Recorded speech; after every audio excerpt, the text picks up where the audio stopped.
shadows of honor and fire, the promise of a warrior, the struggle of a woman.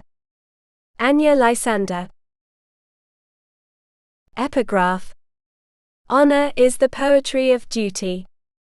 Alfred Davini. Summary. Bertrand Sinclair spent his life selling his sword to the highest bidder.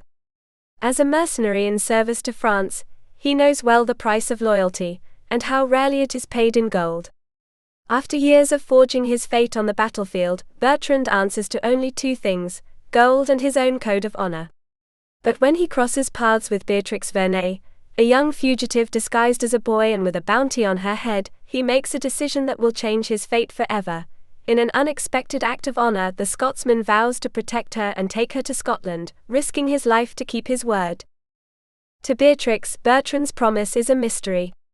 Is it honor that drives him, or desire? Is he her protector, or just another ambitious soldier looking to claim her as his prize? As they flee relentless enemies and cross hostile lands, the tension between them ignites into a fire neither can ignore.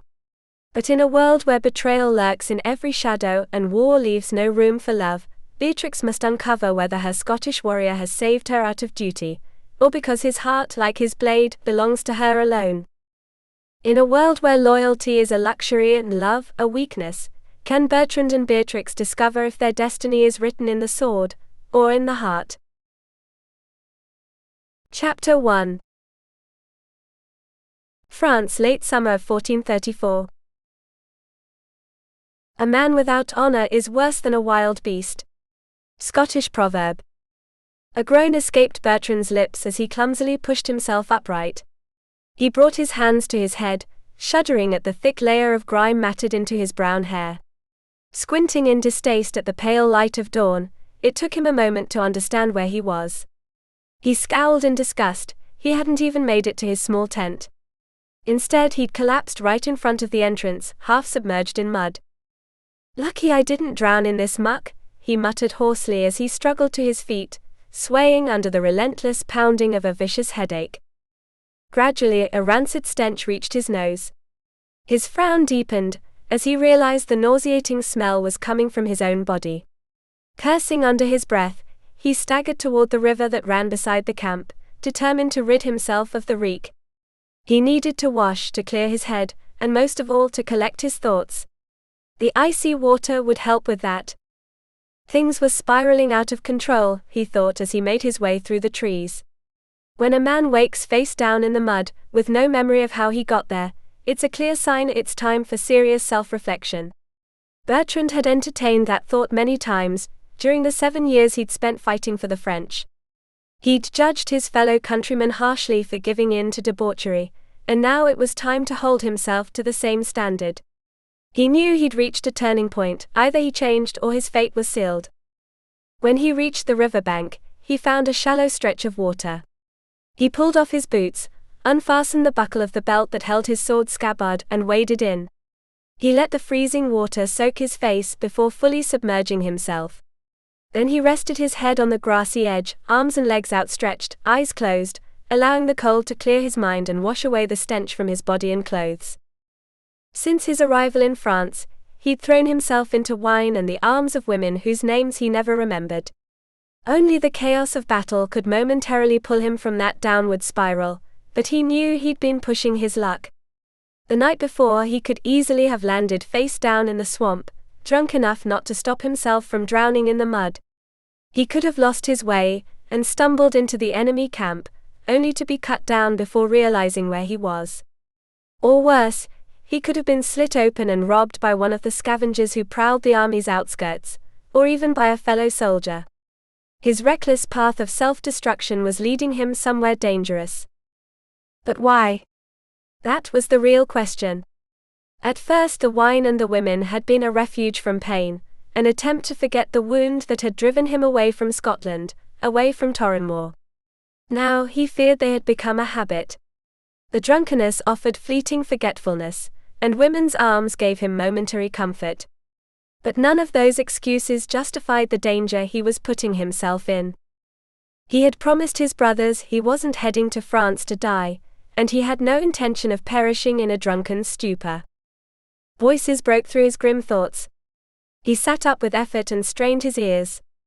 Once he was sure of the direction, he stepped out of the water, gathered his boots and sword, and crept into the underbrush, driven by curiosity. He stopped when he reached a clearing, and spotted two people locked in a heated conversation. He crouched behind a thorny shrub, watching them cautiously. It wasn't the best hiding spot, but the pair were so engrossed in their exchange that they wouldn't notice him unless he made a sound. He recognized the young man immediately, though it took him a moment to recall his name.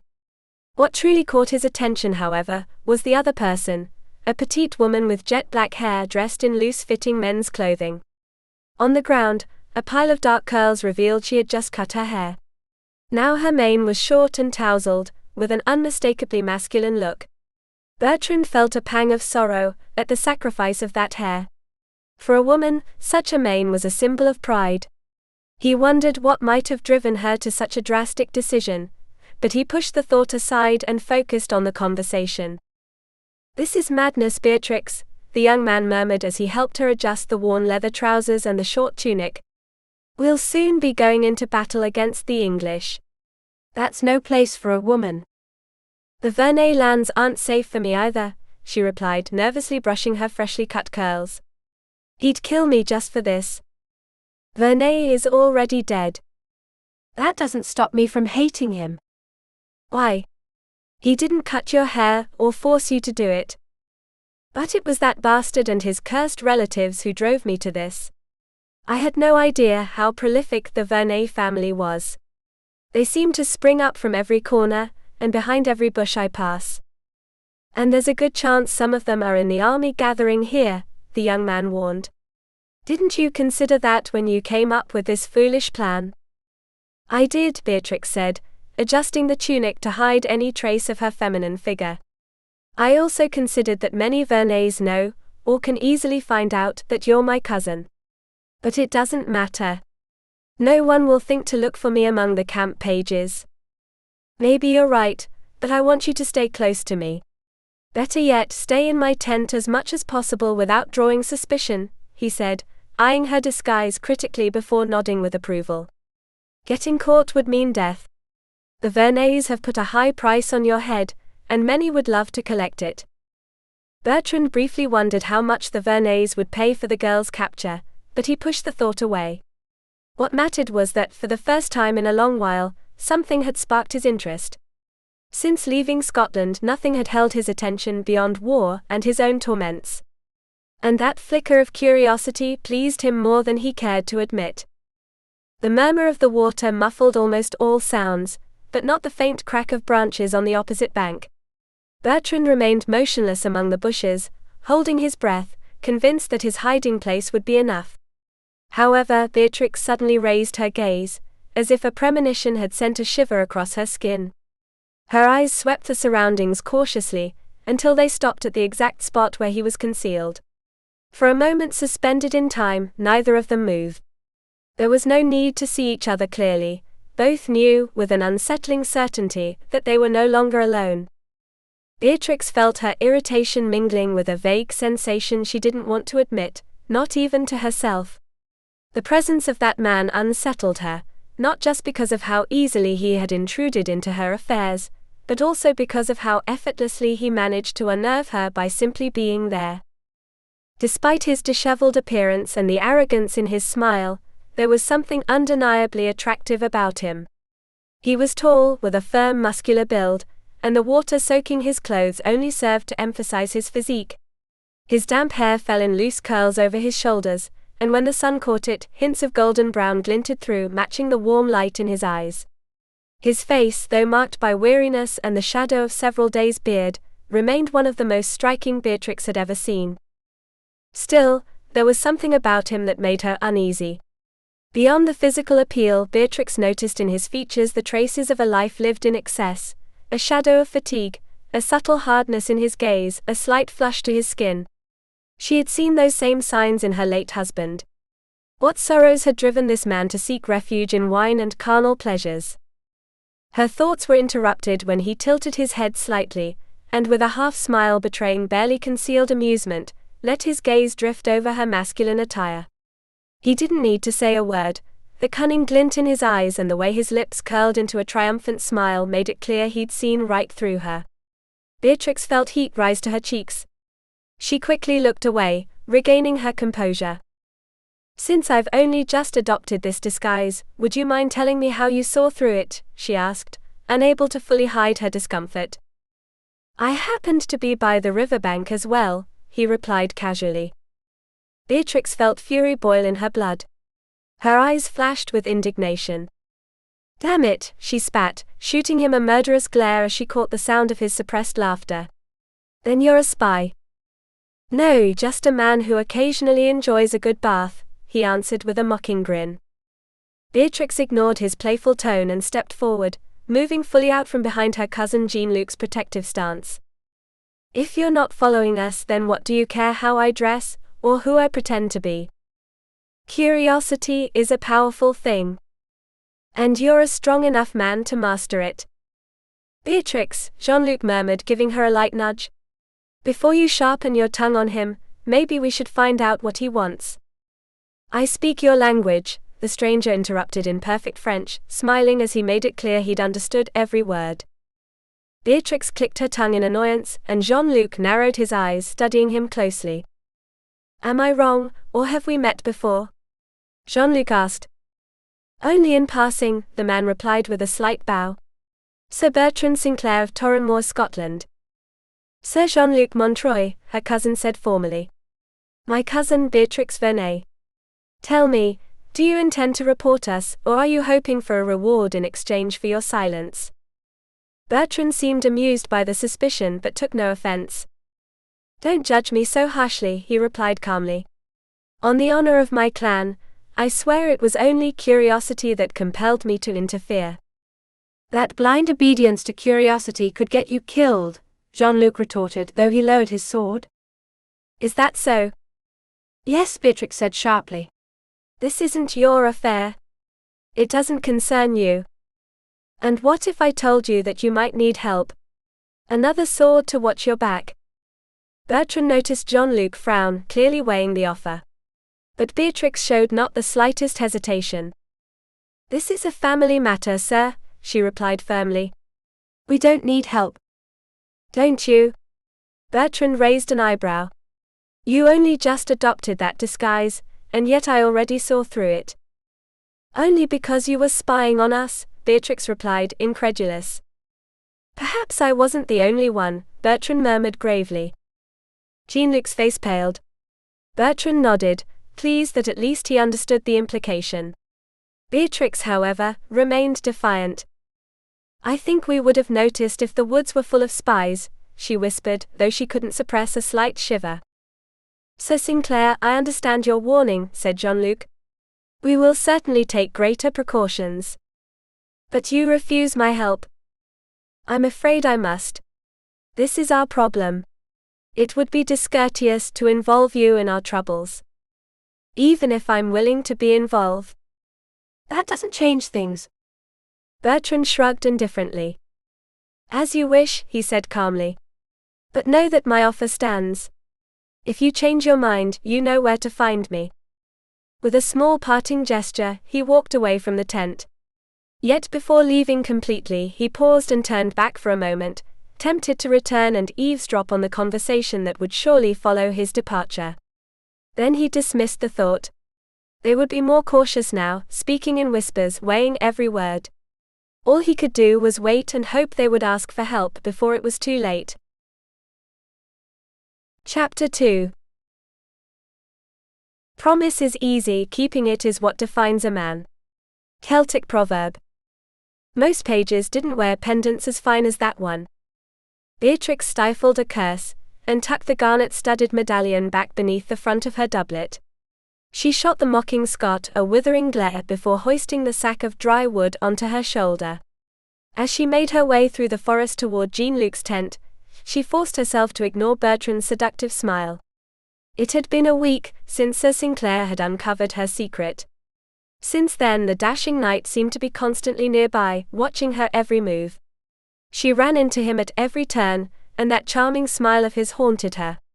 She wasn't sure what annoyed her more, his relentless persistence or the undeniable attraction she felt for him. "Want some help carrying that firewood?" Bertrand offered, falling into step beside her. "No," Beatrix snapped. "Haven't you considered that too much attention from you might raise suspicion?" "Yes, but I doubt anyone suspects you're a lady and not just a scrappy boy." "And what would they think then?" "That I've lost my taste for women." Beatrix scowled. Then, realizing the implication, her eyes widened and she blushed. "That's revolting." Bertrand shrugged. "We're in France." "Watch your tongue, sir." "I'm French.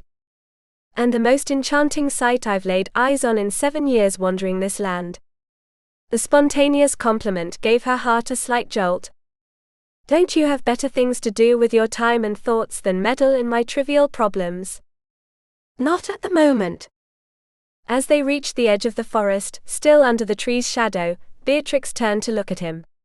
Did he have to be so handsome? Why did she feel anything for him? For so long, she had believed her brutal husband had snuffed out any interest she might ever have in men. And yet, though it had been over a year since she'd felt such a pull, she now recognized in herself the signs of a dangerous fascination. "This is none of your concern," she said firmly. "I know, but I've decided to meddle." Bertrand gave her a fleeting smile as he leaned back against a tree, crossing his arms over his broad chest. "Why are the Verneuils after you?" "For all the devil's sake." "You're a hound with a bone you won't let go of." "My brothers always said I was a stubborn bastard." "Look, girl, I know they're hunting you, and I know who they are. Your disguise was never much of a secret to me. I also know there's a bounty on your head. The only thing I don't know is why." He fixed his gaze on her, intense and unwavering. "Why do the Verneuils want you dead? I've heard they accuse you of killing one of their own. If that's true, who? And why would they think a lovely lady like you could be capable of such a thing?" Beatrix felt the heat of his amber eyes pulling her in. He was too close to the truth. Part of her longed to trust him. And, most alarmingly, another part desperately wanted him to believe in her innocence. She looked away, afraid that his persistence might push her to confess. Telling him everything would put his life in danger. And probably Jean-Luc's as well. She couldn't allow that. But what she feared even more was the possibility that he wouldn't believe her and would betray her, as so many others had already done. And that would hurt too much. "As I've been trying to tell you," she began, but stopped when she noticed Bertrand was no longer listening. He had straightened abruptly, eyes fixed on the camp. "What is it?" "The Sassenach," he whispered. "Who?" "The English." He shoved her forward, breaking into a brisk pace toward the camp. "You need to hide in Jean-Luc's tent and stay there." "But I don't see anyone. There's been no alarm." "How do you know they're close?" Beatrix stumbled, and Bertrand caught her without slowing. "Do you smell them or something? Or are you having visions now?" "Oh yes, I smell the stench of those bastards." Before she could snap back, a blood-curdling scream tore through the camp. Beatrix felt a chill rush down her spine. The men were scrambling to arm themselves, and she stared at Bertrand in awe. He didn't waste a second, pushing her toward Jean-Luc's tent before vanishing into the chaos. The clash of swords rang through the air, and she understood the battle had begun. She dropped the sack of firewood to the ground, and grabbed one of Jean-Luc's daggers. Sitting on the floor of the tent, the weapon gripped tightly in her hands, she braced herself. If the fighting reached her, she was ready to defend herself. But as she waited, her mind inevitably drifted to the amber-eyed Scot. Bertrand Sinclair. This wasn't the time to be thinking about a man. Not when her life depended on staying focused, on escaping the Verneuils. And yet, no matter how hard she tried to push him from her thoughts, his image lingered. She mustn't trust him. She mustn't trust anyone. But something in her heart refused to accept that truth. Bertrand had built his life upon an unbreakable code. The sword, honor, and loyalty were the pillars that held his existence together. He didn't see them as absolute truths, but rather as the anchor that gave him identity. Without them, he would be lost. He had spent too long obeying orders, moving forward without questioning whether the path was truly his own. And yet, deep within him something pulled in another direction, a quiet force he could no longer ignore. In his past, he had fallen in love with someone he shouldn't have. Though he had never spoken it aloud, though he had buried that feeling beneath duty and denial, that forbidden love had followed him always, like an unshakable shadow. His family, his past, everything he had left behind. For years he had believed that to forgive was to surrender, and that the only way to be free was to cling to his code of honor. It had never occurred to him that perhaps freedom lay in letting go of the punishment. Chapter 3. Steel and honor must never bend. Anonymous. Beatrix couldn't take her eyes off Jean-Luc, who lay pale, his face beaded with sweat. The harshness of her thoughts assaulted her again and again, filling her mind with doubts and fears. What truly drove Sir Bertrand Sinclair to risk his life for her? The possibility that it was all a ruse gnawed at her relentlessly. What if he was nothing more than a traitor, planning to hand her over to her enemies once he had gained her trust? Or worse, what if, enticed by the bounty on her head, he had killed her pursuers only to claim the gold for himself? Beatrix sighed, running a hand across her forehead. She didn't want to think that way, but she had to consider every possibility. And yet, a part of her refused to believe in the Scotsman's treachery. Maybe he was exactly what he seemed to be, a man of honor, guided by a code even he couldn't quite explain. But just as she had no proof of his deceit, she had no proof of his loyalty either. "I don't know what to do," she murmured aloud, letting her anguish slip out. "You must go with him," a weak voice whispered behind her. Beatrix turned at once and leaned over her cousin. "Jean-Luc." Gently she lifted his head, and brought a wineskin to his parched lips. "I thought you had fallen asleep." "No. I only lost consciousness for a moment. The pain is strong," he admitted with a faint smile. "I'm sorry. I tried to be careful." "It's not a reproach, cousin. You have gentle hands, but some wounds cannot be healed without pain. It's the nature of wounds." Beatrix looked away, her heart heavy. "Thank God yours isn't mortal, but Armand." Her voice cracked, as she remembered the fate of her other cousin. "You mustn't torment yourself over it. You're not to blame for his death. But I was the one who led his killers here." "Stop feeling guilty, Beatrix. None of this was your fault. If your family had supported you from the beginning, you would never have been forced to marry that wretch. In all of this, you are the only innocent one. Any knight with a sense of honor would have done what Sir Bertrand has." "Do you really believe it's honor that drives him?" Beatrix moistened a cloth and gently wiped Jean-Luc's face. "Yes, I do." "I told you, I've never heard anything dishonorable about him. He's a mercenary, a soldier of fortune, but he doesn't sell his sword to the highest bidder without thought. He chooses carefully whom he serves. They say he has a taste for wine and women, but I've watched him closely this past week and haven't seen him indulge in either. If the tales are true, then he's a man who knows when it's time to set frivolity aside and act with purpose." Beatrix sighed, feeling the weight of the decision settle on her shoulders. "Then you believe I should accept his offer, take you to Genevieve, and then leave with him?" "Yes. All he asks for is the truth. But the truth might make him change his mind." "Perhaps. But I'm convinced he'll believe you. I'm sorry, Beatrix, but you have no other choice. You must trust him. And if he's wrong about you, if he betrays you, I'm certain you'll see it coming before it's too late." When Sir Bertrand returned, Beatrix still hadn't gathered the courage to voice all her concerns. The Scotsman radiated confidence and strength, but could she truly trust him? "Armand's body will be taken to his family," Bertrand announced firmly, looking at the two cousins. "I thank you, Sir Sinclair," said Jean-Luc solemnly. "I hope you are the angel sent by divine providence that you seem to be, because my cousin and I have decided to accept your help." I haven't given my consent yet, murmured Beatrix, feeling trapped under Jean-Luc's reproachful gaze. She bit her lip before nodding. But I give it now. Bertrand barely hid a smile. And will I have what I ask for? The truth, he asked calmly. I believe I deserve that, since I'll be risking my life for you. Yes, you have the right to know, Beatrix conceded, looking him straight in the eye. And I'll tell you everything, but only once Jean-Luc is safe. Beatrix. Jean-Luc tried to protest, but she shook her head. It has to be this way, she insisted. I carry terrible secrets, Sir Sinclair. You may change your mind once you hear them. Before you risk yourself for me, I need to make sure Jean-Luc is out of danger. That's fair, Bertrand replied without hesitation. I'll gather my things and inform those who need to know that we're leaving the army. We depart at dawn.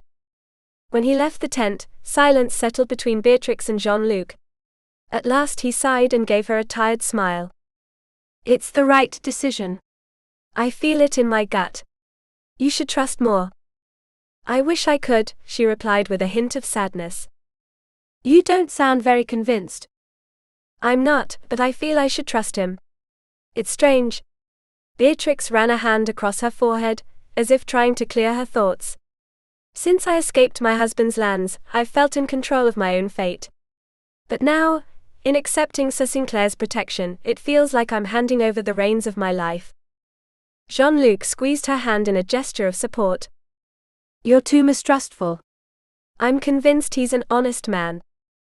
Part of me believes that too, Beatrix whispered, but that's not enough to silence my fears.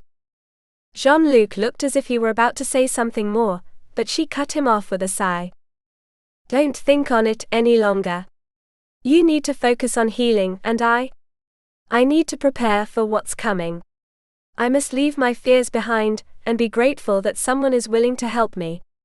I need to convince myself of that, and maybe this uneasy feeling will fade with the road.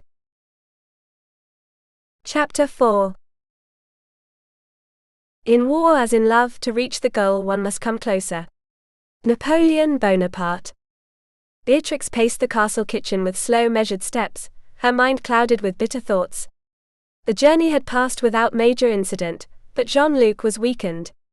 Upon arrival, his pale complexion and sweat-soaked body had been the only reason they were allowed past the castle walls.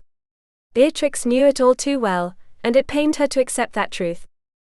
From the moment they'd been escorted inside, the signs were unmistakable.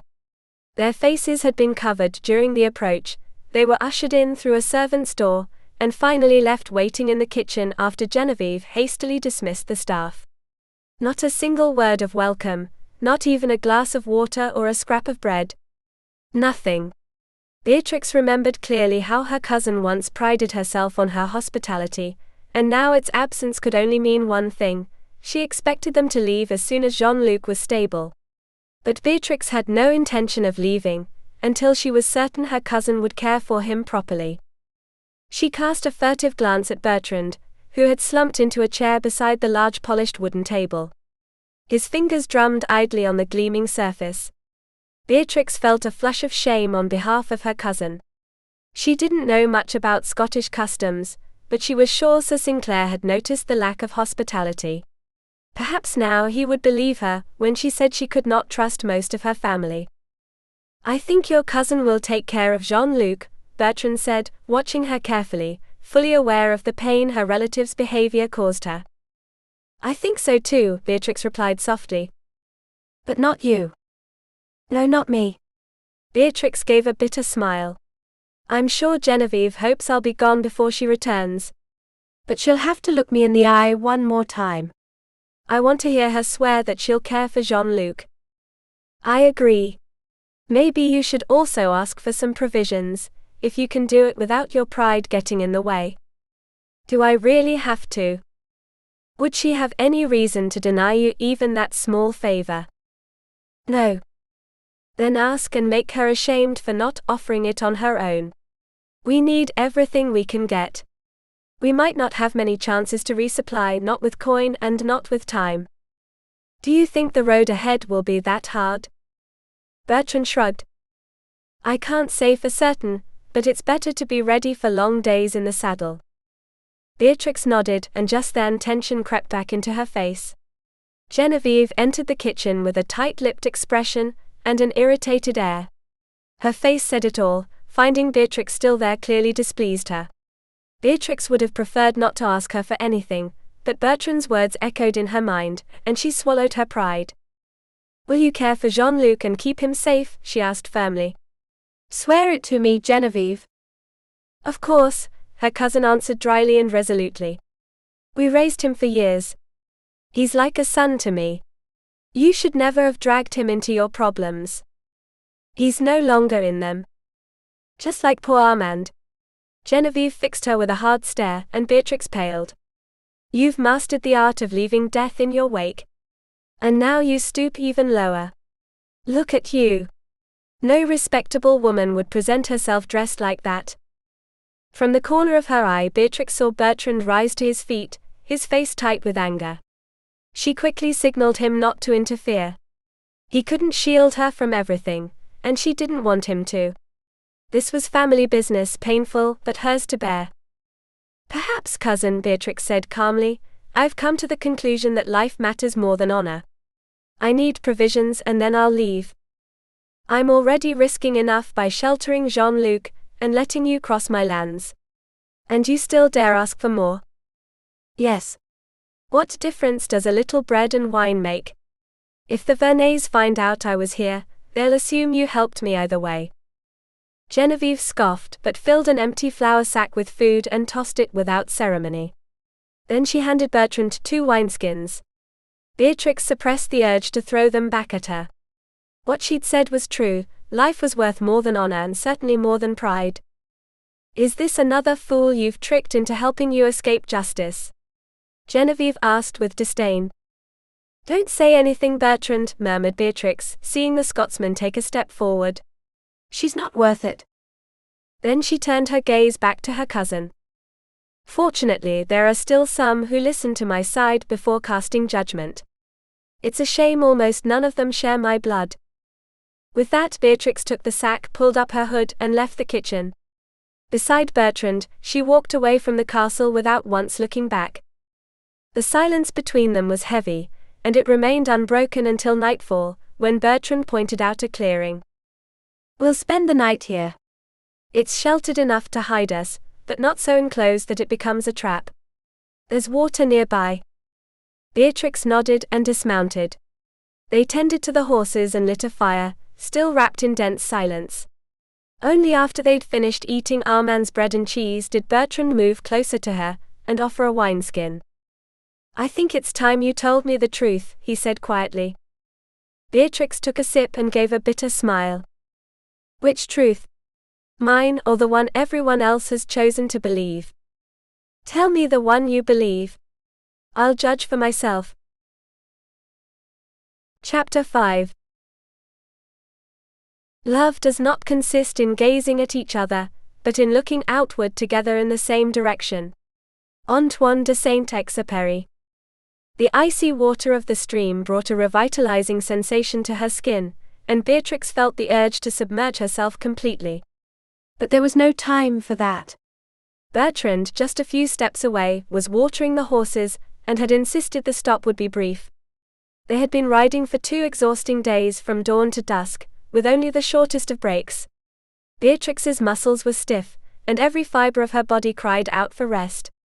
At least by nightfall fatigue overtook her so quickly, that even sleeping on the hard ground with only a poorly wrapped blanket, she managed to fall asleep at once. She looked up at Bertrand. He appeared fresh and rested, as if he'd just woken from a peaceful sleep in a bed of feathers. It irritated her, though she knew it shouldn't. Bertrand was a warrior, one of those men who seemed to have learned to ride a horse before they could walk. Naturally, he was unfazed by the harsh journey. Beatrix, though frustrated by her own exhaustion, refused to let it bring her down. With effort, she stood up from the riverbank and stifled a grimace as she massaged her lower back. She blessed the decision to keep her page's attire. The protection it offered far surpassed that of any woman's dress. Even so, she longed to find some relief for the tension and stiffness in her body. If you hurry you can take a bath, Bertrand's voice broke in behind her. Beatrix jumped, startled by how close he was. She shot him a withering look, then glanced at his feet, wondering how he managed to move so silently. It was a skill she'd admired in him since they met, and no matter how hard she tried to mimic it, she never succeeded. I think I should hang a bell around your neck, she muttered with mock seriousness. Bertrand gave a sly smile. Do you want the bath, or would you rather continue the ride? I do want it. But… Beatrix looked around uneasily. There's no private spot. I'll turn my back, he replied indifferently, shrugging. That's all I can offer. You'll have to choose between privacy and safety. He placed a hand over his chest, and added with mock solemnity. I swear to keep my eyes on the horizon, alert to any danger. Beatrix sighed. She had already entrusted him with her safety and her life. What did modesty matter compared to that? All right, she finally agreed. Don't take too long, Bertrand warned before returning to the horses. Making sure he kept his word, Beatrix began unfastening her page's tunic, but stopped with a grimace of annoyance. She couldn't put the dirty clothes back on after bathing. Sir Bertrand, she called out. He turned his head slightly without taking his eyes off the horses. Yes. I need my saddlebag. Without hesitation, Bertrand tossed it to her with perfect aim. Beatrix caught it, slightly surprised by his precision, and pulled out a change of clothes, a linen cloth and a small bar of soap. She undressed quickly and stepped into the water, immediately feeling the stream's icy bite. She stifled a gasp and forced her body to resist the shivers. Bertrand heard her reaction, and for a moment, felt the impulse to turn around. He smiled. He knew that sensation well. For a brief instant the temptation to peek crossed his mind, but he pushed it away firmly. He had promised not to look, and keeping his word was the only way to earn her trust. Beatrix, meanwhile, hurried to scrub herself with the soap and wash her hair as best she could. If this was her only chance to bathe for days, she wasn't going to waste it. You can turn around now, she finally called, wrapped in the linen cloth and squeezing out her unruly curls. When Bertrand looked at her, he wore an amused smile. With her wet, tousled hair, Beatrix had a mischievous air that contrasted with the roughness of her attire. He rummaged through his own saddlebag, and pulled out an old brown cap. You'd better wear this. She frowned as she took the garment. It's not cold. That's not why. It'll help complete your disguise. Right now with that hair, any man would know you're a woman. Beatrix sighed in resignation, and pulled the cap onto her head. She stepped aside to get dressed and once ready, turned to him. Now you, she asked, raising an eyebrow. Even Scots bathe from time to time, Bertrand joked. Beatrix gave him a teasing smile. I've heard you're used to freezing water. Much colder than this, I assure you. Now if you'd be so kind. Bertrand walked to the riverbank, and began to undress with complete ease. Beatrix quickly turned her back, though the temptation to peek gnawed at her. An internal debate raged in her mind. Could she look at a man without her old traumas rising up? Or was she still a prisoner of the fear her late husband had instilled in her? Curiosity got the better of her, and she turned her head just a few degrees, enough to glimpse his silhouette. But Bertrand was already out of the water, drying himself with a cloth. His skin, golden in the sunset light, highlighted his firm muscles. Noticing her own reaction, Beatrix felt a blush rise up her neck, and quickly faked a sudden cough. Are you all right? He asked, watching her with concern as he finished dressing. Why yes, she stammered, bending over the stream to take a sip of water. I hope you're not falling ill. No. I think a mosquito flew into my mouth, she replied, still feeling the heat in her cheeks. Bertrand finished putting on his boots, and walked over to his horse with a casual air. If you were so desperate for a bit of flesh, I'll hunt something when we make camp, he said with a smirk. Beatrix shot him a sharp look. You're very funny, Sir Sinclair. He smiled before mounting his horse, and Beatrix did the same. They resumed their journey, and as they rode, the silence between them grew heavy with an imperceptible tension, like the echo of a conversation neither dared to continue. "So you've heard rumors about me," Bertrand said, glancing sideways at her. "Jean-Luc told me you have a weakness for wine and women. Though he also said he hasn't seen you indulge in those vices lately." "Jean-Luc was watching me, was he? Sensible of him." Beatrix nodded, not pressing him for more. Bertrand sighed and said, "Perhaps I owe you an explanation. Since you've entrusted me with your life, it's only fair you know you made the right choice." Beatrix couldn't help but wonder. What could drive a man to leave his homeland? She knew Bertrand loved his country and his people. It was evident in his voice whenever he spoke of them. And she believed him when he said he wasn't a fugitive or running from relentless enemies. That ruled out every possibility but one, the only one that unsettled her. Only one thing could force even the bravest knight to exile himself like a common coward. Something strong enough to push him toward wine and women, to turn a sober, honorable man into a libertine. A woman. Bertrand had left Scotland to forget a woman. After a long moment of silent reflection, Beatrix wondered why that bothered her so much. Undeniably, Bertrand was one of the most handsome men she had ever seen, and she felt powerfully drawn to him. But it shouldn't trouble her if his heart was broken, or belonged to someone else. She tried to convince herself it didn't matter. If Bertrand had fled Scotland because of a woman, it was because he couldn't have her. If he still loved her, that was his burden. She had neither the time nor the intention to lay siege to a man's heart. Her only concern should be surviving long enough to prove her innocence. She sighed and focused on following Bertrand. She was trying to believe she didn't care, but something told her it was an illusion. Bertrand had shown her that passion still stirred within her, despite the fear that kept her shackled. He had also shown her that he might be the one to set her free. She often thought about the sensations he had awakened in her, before the terror instilled by Verneuil had smothered them.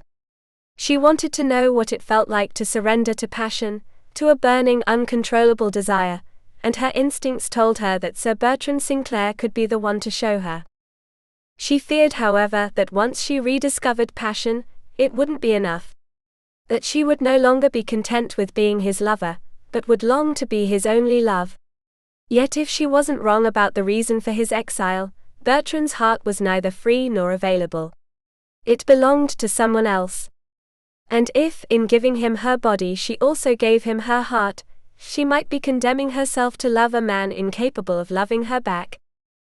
"I know the journey's rough, girl," Bertrand said, noticing the shadow of unease on her face. She tried to muster a fleeting smile.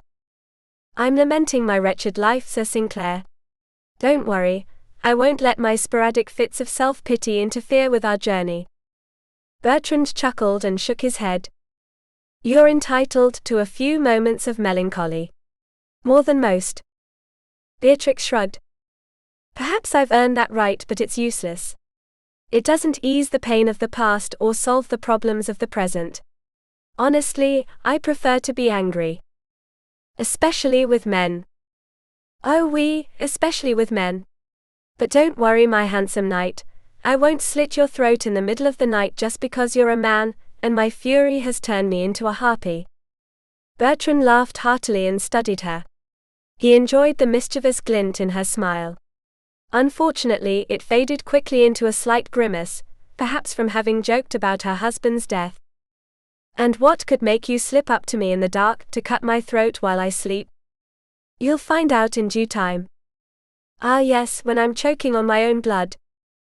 Beatrix was about to respond with another joke, but she stopped. She realized how inappropriate the conversation had become. The image of her husband's bloody corpse surged into her mind, and nausea churned in her stomach. She could almost still smell the stench of blood in the air. "Are you feeling unwell?" Bertrand asked, touching her shoulder lightly. Beatrix pulled away quickly. "I'm fine. Just swallowed a bug." "Another one? You should be more careful, girl, or by the time we make camp you'll be full." He urged his horse ahead, smiling as he heard her mutter curses under her breath. For a moment she had looked so pale and shaken that he'd felt the sudden urge to pull her into his arms and shield her from those dark memories. It was clear she had been horrified upon realizing she'd made a joke about her husband's murder. Bertrand was sure that had shaken her. But he also knew he wanted her so badly that his judgment might be clouded.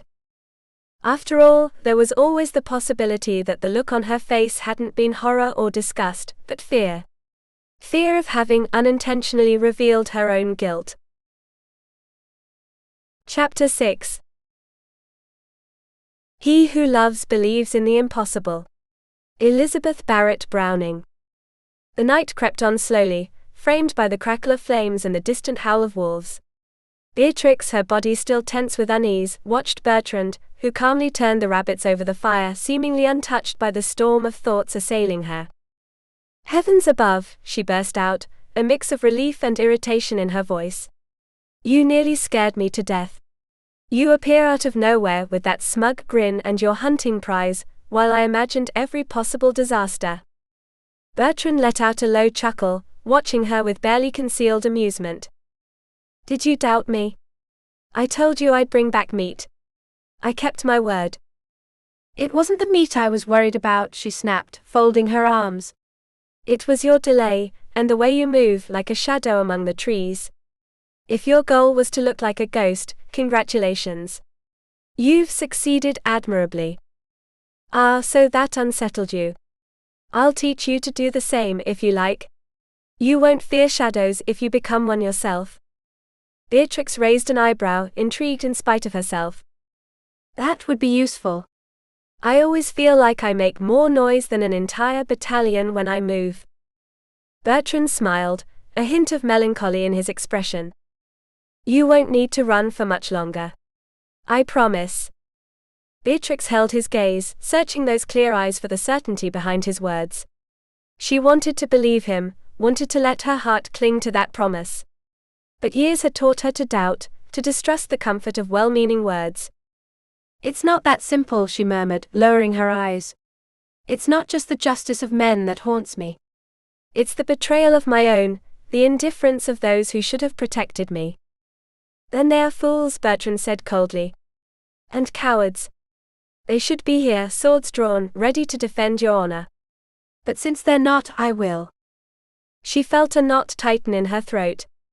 She pressed her lips together, afraid emotion would betray her expression. "I don't know you well enough to accept your promise," she said at last, her voice quiet but steady. "Too many have sworn in vain." Bertrand didn't seem offended. Instead he nodded with solemn understanding, as if he grasped all that she couldn't yet say aloud. "Then let my actions convince you where words have failed." Beatrix looked at him, trying to decide if this Scottish knight was truly what he appeared to be, a man of honor in a world where loyalty was fleeting. She didn't know what to say, so she simply accepted the piece of meat he offered her, letting the silence seal the unspoken pact between them. Chapter 7. Our fire is stronger than any storm. Scottish proverb. Beatrix woke with a shiver. A cold sweat clung to her forehead, and an ancient instinct made her grip the hilt of the small dagger she always kept nearby. She stayed perfectly still, holding her breath, listening to the sounds of the forest. A distant howl, cutting through the stillness of the night, made her tense even more. Now she understood what had woken her, and why her heart was pounding. "I hate wolves," she muttered under her breath, eyes fixed on the darkness. A faint unease among the horses confirmed she wasn't the only one feeling it. For a moment she tried to ignore the nighttime noises, forcing herself to keep her eyes closed. But when the howl came again, closer this time, her resolve faltered. She didn't want to give in to fear, especially not when Bertrand slept so peacefully. And yet, the vulnerability she felt was too strong to suppress. She sat up cautiously, her gaze never leaving him. His calm posture irritated her slightly, as if her own distress were childish. She bit her lower lip, torn between pride and fear. Another howl helped her make up her mind. Quickly she gathered her blanket and spread it beside his, hoping that being closer to him would give her the courage she so desperately lacked. But as soon as she slid in beside him, She knew Bertrand was awake. His eyes were on her, a mix of surprise and amusement in their depths. "Cold?" he asked, voice low and husky with sleep. "Oui," Beatrix replied quickly, without much conviction. Another howl echoed through the trees, and without thinking, she moved closer to him. "You're afraid of the wolves," Bertrand said, a faint smile on his lips. "Oui. They terrify me," Beatrix murmured, frustration in her voice. "They're not close enough to worry about."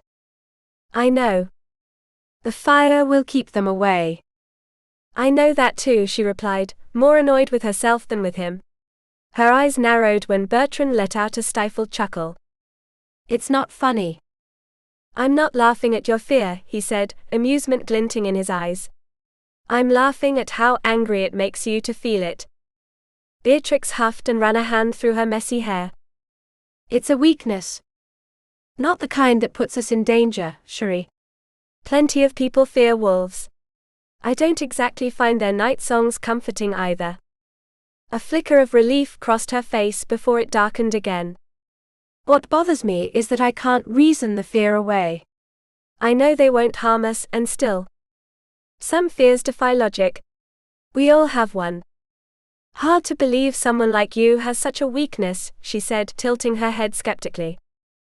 Bertrand shrugged and shifted his sword aside, making sure she wouldn't accidentally roll onto it. "Maybe I haven't faced mine yet.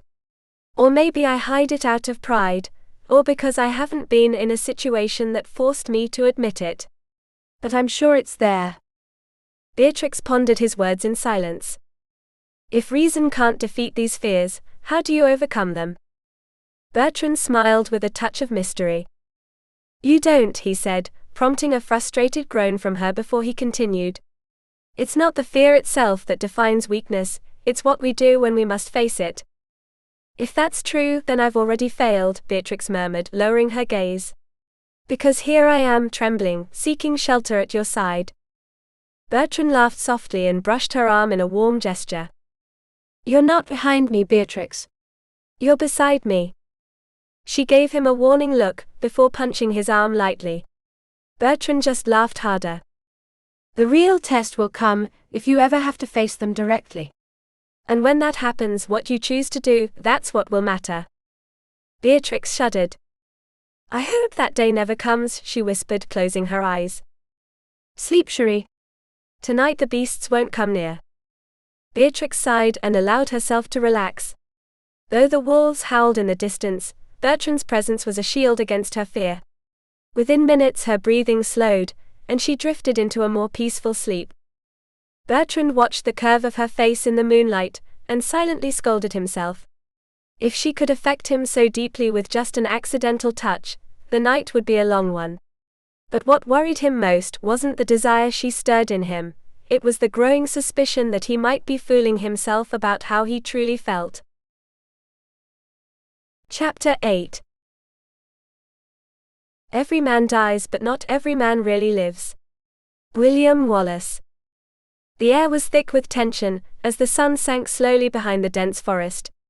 Beatrix shivered as she looked at Bertrand, whose expression remained unreadable. He hadn't spoken in a while, too focused on erasing their tracks and staying alert to any suspicious sound. Finally, when they stopped in a small clearing, Beatrix dared to break the silence. "I can't help but wonder, how long can we keep running like this?" she said quietly, watching the way Bertrand examined the ground before covering their footprints with dry leaves. Bertrand didn't look up from his task, but his voice rang out firm. "Until the Verneuil grow tired, until they lose our trail, or until the moment comes to face them." Beatrix swallowed hard. She didn't like the sound of that, the moment to face them. She had seen enough violence in her life to wish for anything but more bloodshed. Still, she knew Bertrand spoke with the voice of experience, with the certainty of a man who had lived through too many battles. "I thought you preferred to avoid a fight," she said, a hint of reproach in her tone. Bertrand finally lifted his gaze, his face briefly lit by the last glow of the setting sun. "I prefer life over death. But if the time comes, I'll fight to protect you, and make no mistake, I won't hesitate." Beatrix's heart skipped a beat at the resolve in his voice. She knew they weren't just words, Bertrand would keep his promise no matter the cost. And perhaps deep down that was what frightened her most, that someone was willing to risk so much for her. "I don't want to be the reason you put your life in danger," she murmured, unable to hide the tremor in her voice. Bertrand let out a short dry laugh. "Bit late for that, girl. Besides, I doubt you would have left me behind if the roles were reversed." Beatrix didn't reply right away. She knew he was right. As much as she feared for her own safety, as much as depending on him unsettled her, she wouldn't have hesitated to help him if the situation had been reversed. She leaned over her horse and stroked its neck, searching for calm in the softness of its coat. "I suppose I'll have to trust your instinct to guide us," she said at last. Bertrand gave her a crooked smile. "My instincts never failed me." But even he wasn't sure it still wouldn't this time. Only once throughout the long and endless stretch of that afternoon did they allow themselves a break. They stopped their horses so Bertrand could once again erase their tracks and lay a false trail in a completely different direction. Beatrix's senses sharp kept watch while he worked, fascinated by the skill with which the Scottish knight misled their pursuers. It was a trick worth learning. But exhaustion eventually overcame her. She ended up leaning against her horse's neck, feeling her resolve slowly give way to fatigue. Bertrand appeared beside her without a word. He took the reins of her mount and led it between a group of large rocks at the base of a hill. There, after securing the horses in a sheltered clearing, he gave her a gentle but firm push, urging her to climb up to a higher rocky formation. "Are they here?" Beatrix whispered, as he crouched beside her behind a massive boulder.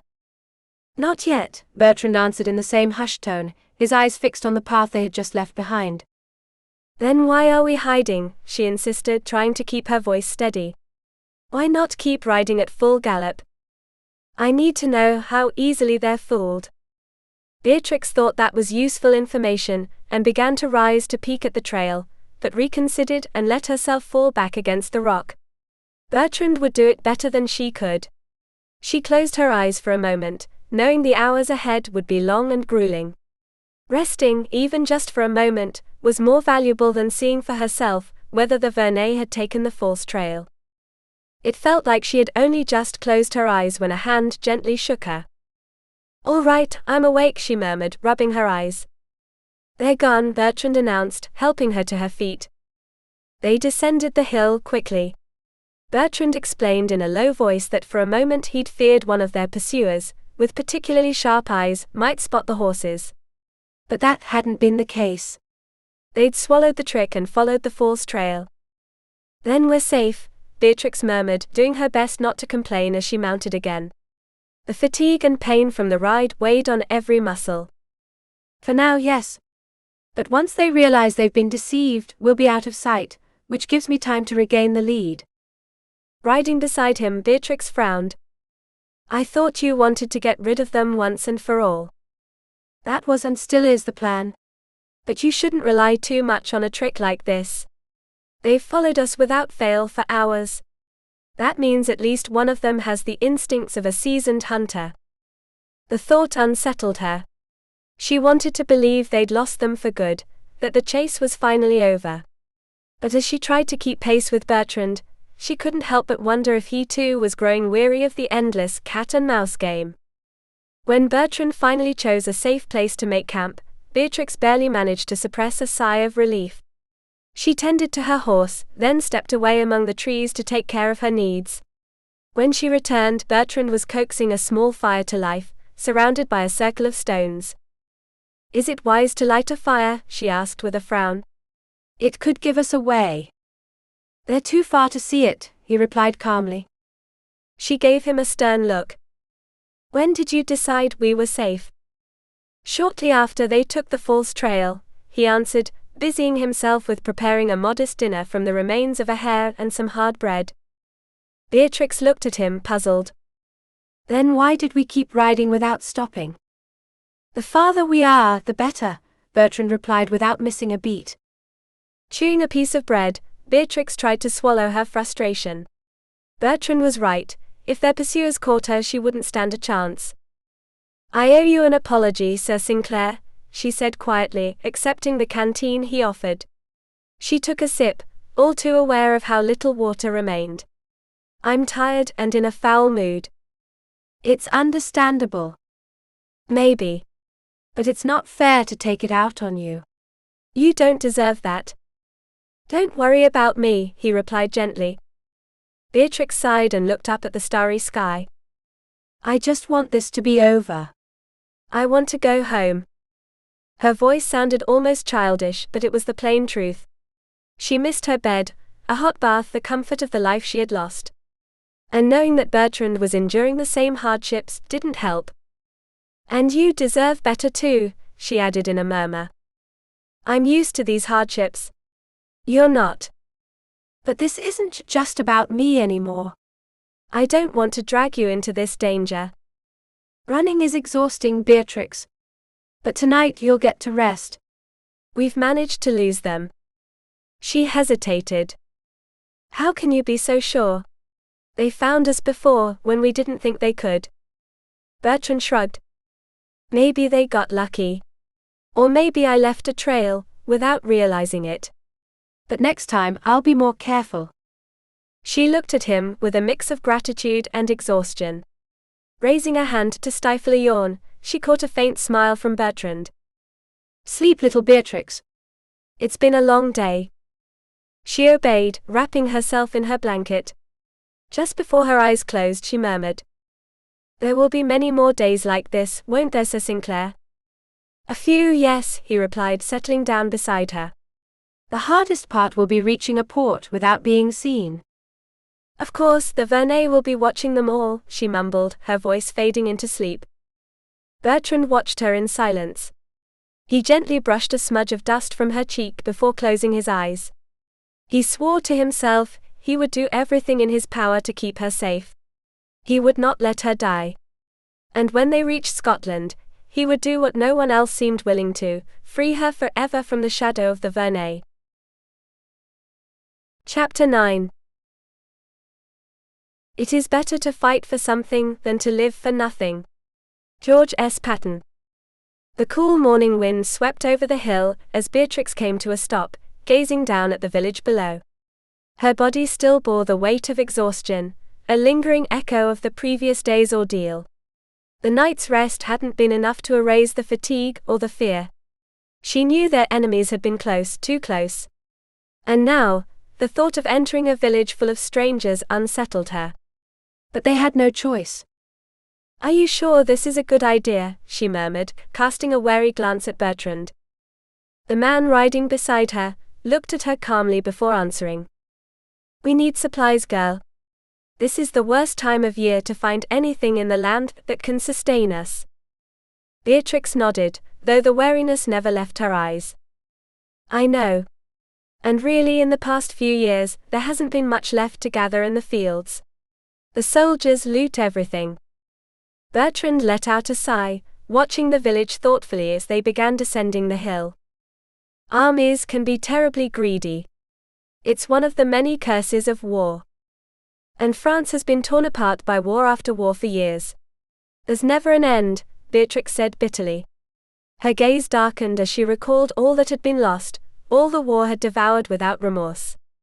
I don't understand why it continues, though men always seem to have a ready answer. They speak of honor, of courage in battle, of virtuous kings and all kinds of nonsense. Once my grandmother said that men are more easily offended than a bitter old nun.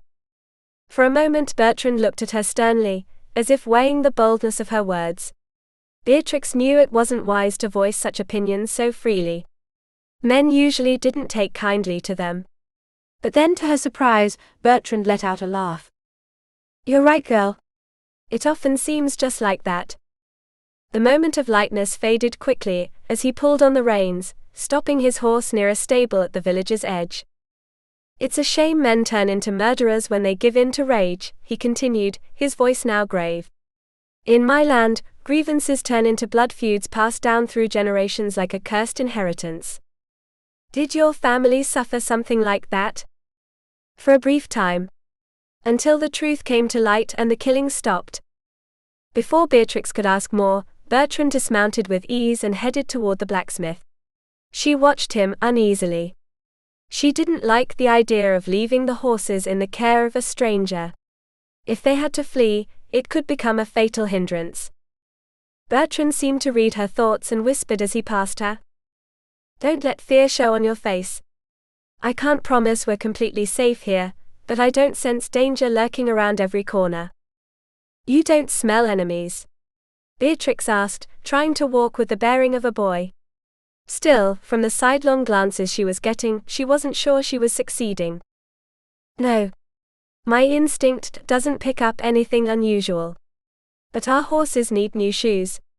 They might last a few more days, maybe even the whole journey to Torranmore, my family's castle in Scotland. But it could also happen that one of them starts limping the moment we leave the village." Beatrix frowned. "Are they that bad off?" "Yes." "Then it's better to fix it now." It would be worse to try escaping the Verneuil with an injured horse. As they spoke, they approached a baker's stall. Beatrix cast a cautious glance at her companion. "Do you want me to talk to the vendors?" Bertrand gave her a faint smile. "I can speak French." "I know, but you told me sometimes you struggle to understand it when people speak too fast." "That's true, but I'd rather do it myself." "At first glance you might pass for a boy, but I doubt you'd fool anyone looking closely, especially because of your voice." Beatrix suppressed a grimace as Bertrand went on. "Besides, Scots aren't that rare around here. Wait for me, and don't talk to anyone." Beatrix huffed quietly but obeyed. She was beginning to realize her disguise wasn't as effective as she'd thought. Maybe the best strategy was to stay in the shadows and avoid drawing attention. But just as she was about to step away, her gaze landed on a figure emerging from the inn across the street. A tall, slender young man with familiar features. Gaspard. Her heart quickened. Her mind reeled between hope and fear. Could she trust him? Would he help her, or hand her over to the Verneuil? The young man began to walk away, and before she could think twice, Beatrix ran after him, intercepting him in a narrow alleyway. "Gaspard," she whispered urgently, gently pushing him against the wall. "It's me, Beatrix." "Your cousin." She pulled off her cap and let her curls fall over her shoulders. Gaspard stared at her, dumbfounded. For a moment, there was only silence. Then he grabbed her by the shoulders. "Have you lost your mind?" Beatrix tensed. She held his gaze, uncertainty pounding in her chest. In that moment, she didn't know whether she'd found an ally or just sealed her fate. Bertrand stepped out of the bakery, inhaling a breath of fresh air, but a jolt of alarm coursed through him when he sensed something was off. Beatrix's absence set his nerves on edge. With one hand resting firmly on the hilt of his sword, he strode through the cobbled streets with purpose, until his gaze found her in the shadow of a narrow alley not far from the inn. A young man of refined bearing stood beside her. He didn't seem like a threat, but one look was enough for Bertrand to feel a surge of irrational dislike. Maybe it was his appearance, tall, slender, with black hair and finely carved features. Even Bertrand had to admit he was a handsome man. Still, the unease didn't fade. Beatrix couldn't afford to be recognized, and any careless interaction could spell disaster.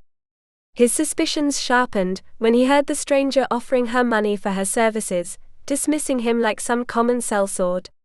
That's when he stepped in. "Keep a tight hold on your purse, boy," he snapped as he came to stand beside Beatrix. "I don't need to be paid to protect this lady." Beatrix let out a tight breath. She knew Bertrand's impulsive nature too well, and immediately sensed the tension crackling between the two men, both with their hands twitching near the hilts of their weapons. It didn't take a seer to know that one wrong word could spark a deadly duel. Damn men and their stubbornness. There was nothing to gain from a fight like this. In fact, she was the only one who had anything to lose. "Bertrand," she said firmly, placing a hand on his forearm. "This is my cousin Gaspard Montreuil. Gaspard, this is Sir Bertrand Sinclair, the knight who has sworn to protect me from my enemies." "Yes, to do what your family hasn't had the courage to do," Bertrand added with a sneer. He couldn't suppress a low grunt when Beatrix jabbed her elbow into his ribs. "Her family can take care of her now, Gaspard said, doing his best to pronounce the English carefully. His posture was composed, but Beatrix noticed a flicker of discomfort in his eyes when she shot him a hard look. "You abandoned her for a year," Bertrand replied in a cold, lethal tone. "You left her alone to face her enemies, to defend her name. And now you expect me to step aside and trust her to your careless guardianship? No. That's not going to happen. She is a noble woman, born of a proud lineage. She cannot roam the countryside disguised as a boy, in the company of a man who is not her kin." Before Bertrand could retort, Beatrix lost her patience and stepped between them, glaring at both. "Is it truly necessary for you to behave like spoiled children fighting over a toy?" "Ah, girl." Bertrand placed a hand over his heart, feigning distress. "You wound me. A little more respect for a man's pride, if you please." Beatrix ignored him. She had already learned that Bertrand had the peculiar talent of veering into nonsense at the worst possible moments. Gaspard's unsettled posture confirmed he didn't know how to deal with someone like him. Beatrix wondered if Bertrand had done it on purpose. A confused opponent was an easy one to defeat. "Cousin," she said softly but firmly, "Sir Sinclair has sworn on his honor to be my champion." Gaspard sighed and took her hands gently. He switched to French, speaking in a voice filled with sincere remorse. "Beatrix, we know we failed you. We abandoned you, hurt you with our doubts and suspicions. But that has changed. Please let us care for you now." Bertrand tensed. He didn't understand all the French, but he understood enough to know the young man was trying to convince Beatrix to return with him. And if she chose to go, he couldn't stop her. He wondered whether his desire to keep her by his side came from a cold sense of duty, or something far more personal and dangerous. Beatrix looked at her cousin, heart-pounding. She knew she was going to refuse him, yet didn't fully understand why. She had the chance to return to her family, to try to mend the past, but something inside her pulled in a different direction. She feared it was because of Bertrand. Because of his honest eyes, his strong arms, the safety and warmth only he gave her. Was she making a mistake for all the wrong reasons? "No, Gaspard," she said at last, switching back to English, wanting Bertrand to understand every word. "I'm staying with Sir Sinclair. This is my decision." Gaspard looked at her for a long moment, weighing her words. At last he let out a resigned breath. "I hope you don't come to regret it, Beatrix." She didn't reply. Deep down she wasn't sure either. Silence fell between Beatrix and Bertrand as they watched him walk away. She held back a sigh. For a moment she had nearly changed her mind, but she couldn't afford to waver. Her life depended on moving forward. She looked up at Bertrand, and found him watching her with an unreadable expression.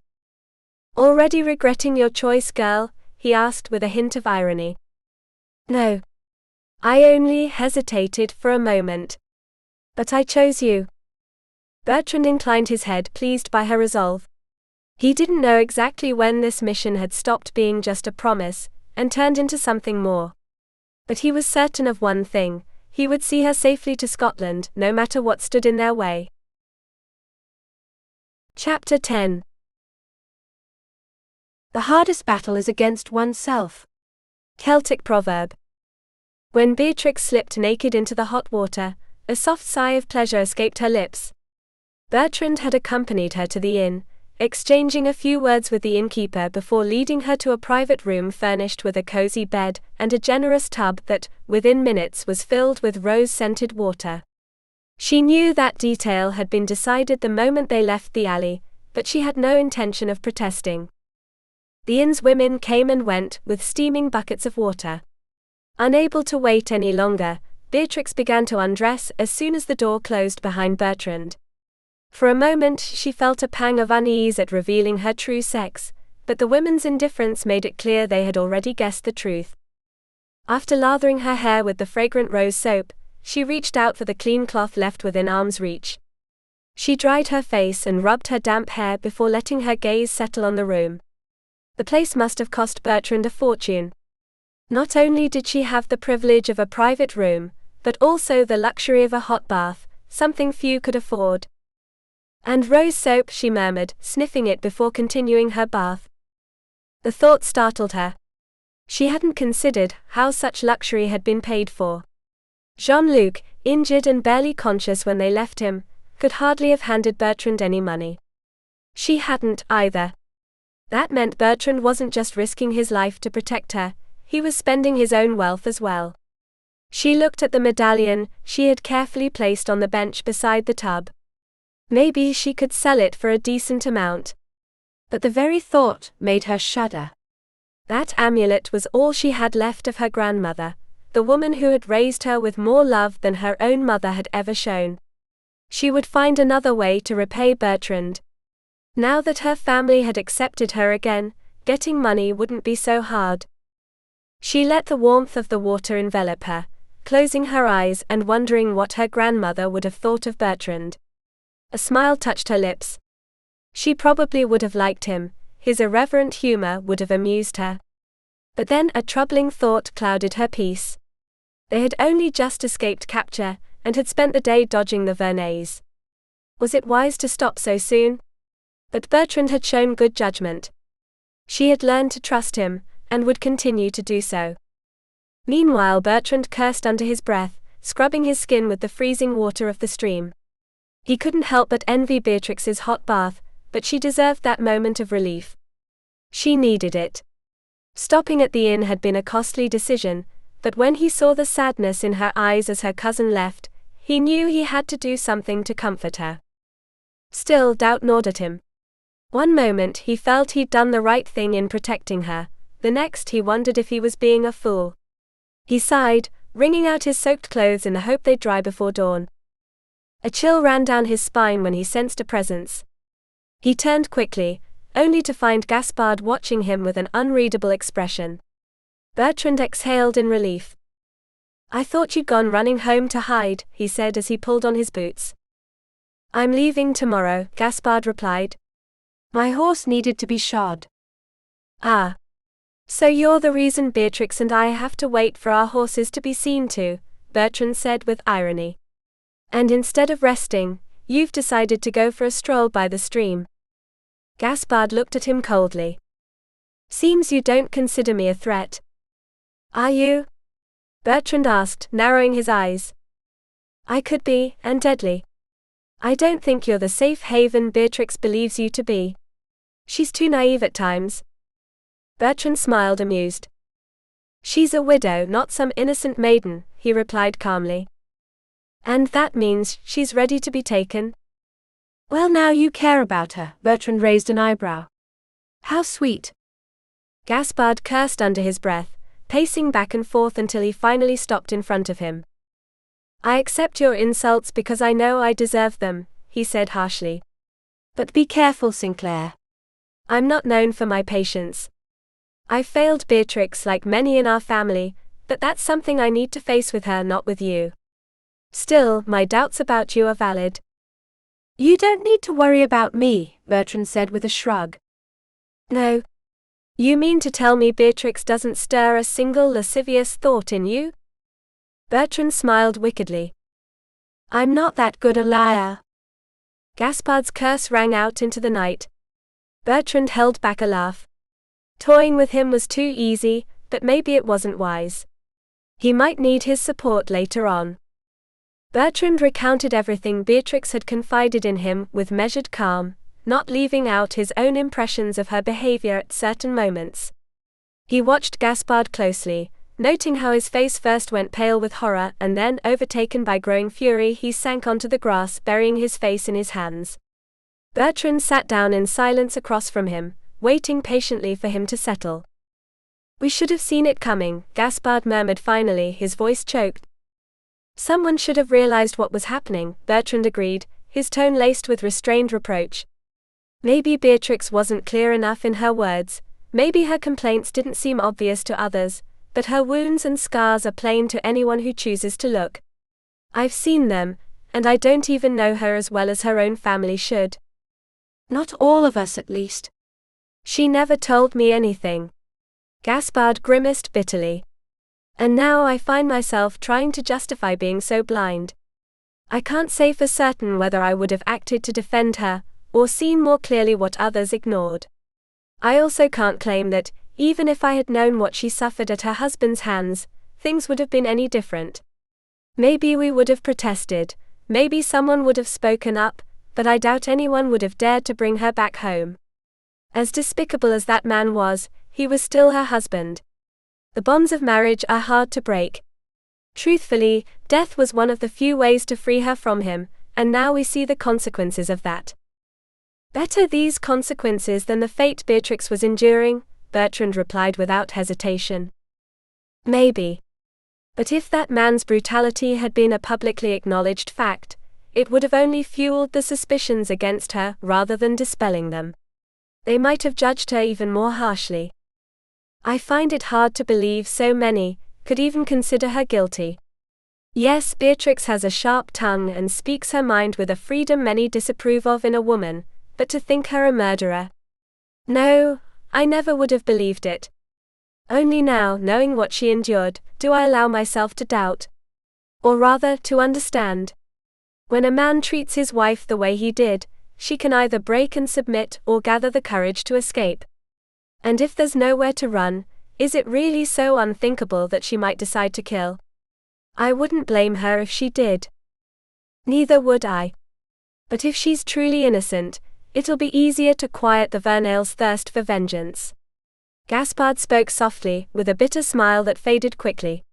They don't see that man's death as justice served, nor do they consider his actions reprehensible. They're all the same. We, on the other hand, chose to ignore the rumors, to refuse to see the evil in that family. Now we need someone else to blame. I don't know if anyone else would be willing to take the fall, but better them than Beatrix if she's innocent. Though she would never allow someone to be sent to the gallows, in her place if they didn't deserve it. Bertrand stood and extended his hand to help Gaspard up. That's why you shouldn't make foolish decisions. Don't resort to rash solutions. With me she's safe. Gaspard eyed him with suspicion. Is she? Even though it's more than likely you'll try to seduce her. Bertrand raised an eyebrow. More than likely. Young Montreuil ignored his mocking tone and continued. There are few places where Beatrix can hide from the Verneuils, or those drawn by the reward on her head. And your plan to take her to Scotland is no longer a secret. Bertrand frowned. That was bad news. He'd hoped that information would stay buried a while longer. How did they find out? Word spread. If they don't find her in France, they'll look elsewhere. They'll follow you, or send others after you. And the reward will only make the hunt fiercer by the day. Is the sum that large? Oui. And it could grow. The Verneuils are wealthier than the king himself. Bertrand let out a short, sharp breath. Then, young man, you'd best get to work and prove Beatrix's innocence. I need to return to the inn. Best not to leave her alone too long. You'll be sharing her room? A crooked smile was Bertrand's only answer. Yes. A gentleman would sleep elsewhere. A gentleman wouldn't leave her side if her safety depended on it. Bertrand clapped him on the shoulder before walking off. And don't forget, Beatrix has the wit and strength to push me away if she wants to. Sleep well, young Montreuil. Chapter 11. Destiny is not written in the stars, but in the decisions we make. Anonymous. Beatrix hovered between sleep and waking, caught in a sweet haze where the pleasure was so pure she didn't want to wake. Bertrand was there, his hands firm yet gentle, moving across her skin with the reverence of a worshipper before his deity. It was a love untouched by shadow or fear, and Beatrix clung to it like someone clings to a dream too beautiful to let go. Beatrix, his voice rough and deep, caressed her skin like a warm breeze. Look at me. She squeezed her eyes shut tighter, refusing. No. Let me stay in my dream. No, because it's a lie. But it's a beautiful lie. Bertrand chuckled softly, his warm breath dancing across her neck. A shiver ran through her, not from fear but from desire. At last she dared open her eyes, meeting Bertrand's gaze, full of tenderness and restrained passion. I knew it was you, she murmured, surprised by the fragility in her own voice. Now you do. But when you close your eyes, the past drags you with it. Beatrix looked away. Her body still trembled beneath Bertrand's touch, but there was truth in his words. Her mind, traitorous, pulled her back to darker times, when love was a farce and passion a mask for violence.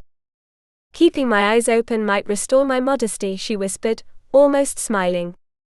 At least then you'd be rejecting a man, not your shadows. Bertrand's closeness was a soft fire that moved over Beatrix's skin, enveloping her in a warmth she didn't know she'd needed, a sensation that unraveled her without a single word. His large, steady hands moved with a gentleness that belied the intensity of the moment, exploring slowly, as if any haste might shatter the fragile thing they were building. Every touch, every glide of his fingers, seemed to speak of a promise Beatrix didn't yet fully understand. It was a quiet, profound desire, full of something unnamed, cloaking her like a soft mist that clouded her thoughts.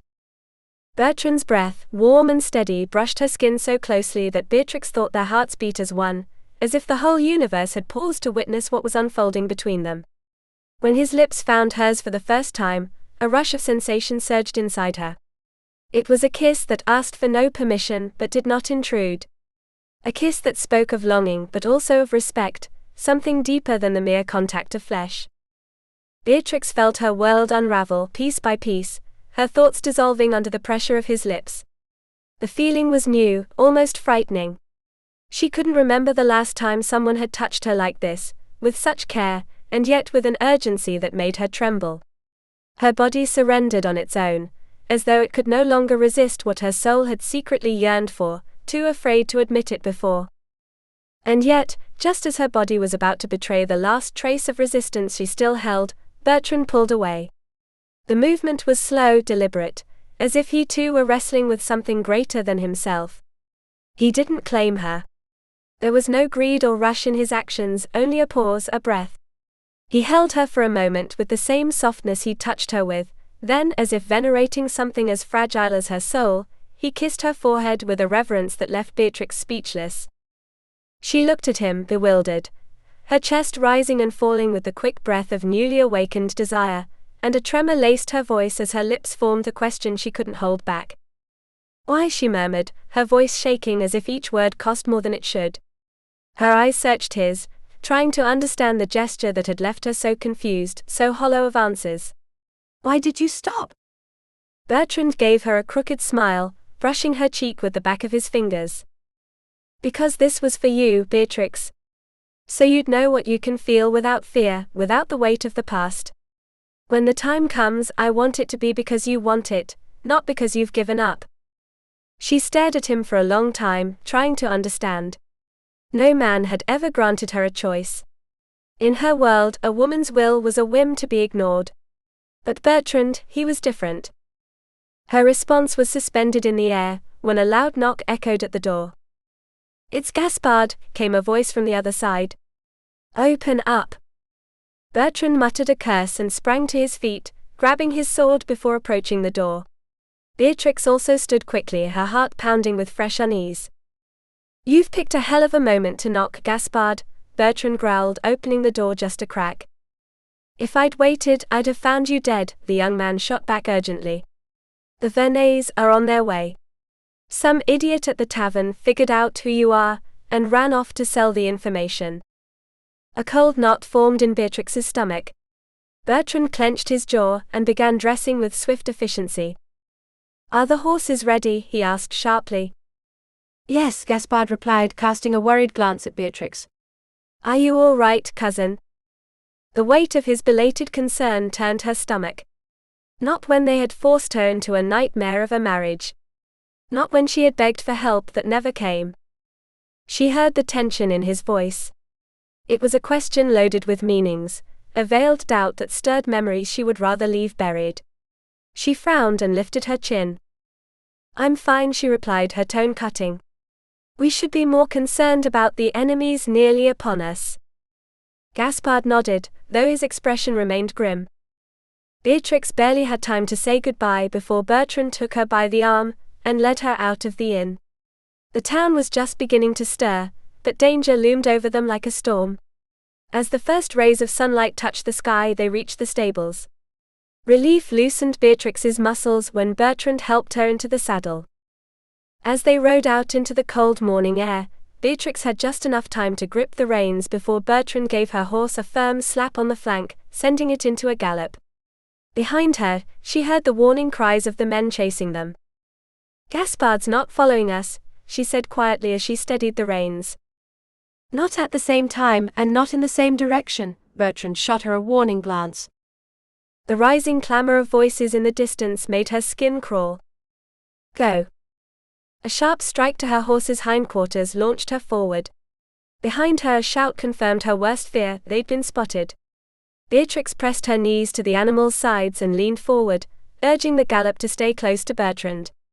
The wind lashed her face, but she didn't dare look back. She didn't need to. She knew the chase had begun. Fear clutched her with icy fingers. Bertrand rode beside her, his eyes fixed on the path ahead. She knew the pursuit wouldn't end here. She knew the Verneuils were drawing closer, and they wouldn't stop until they had her. But this time, Beatrix wasn't the same woman who had once fled in desperation. This time she didn't feel like just prey. Not while she rode beside a man who didn't just protect her, but who was slowly teaching her how to reclaim her own strength.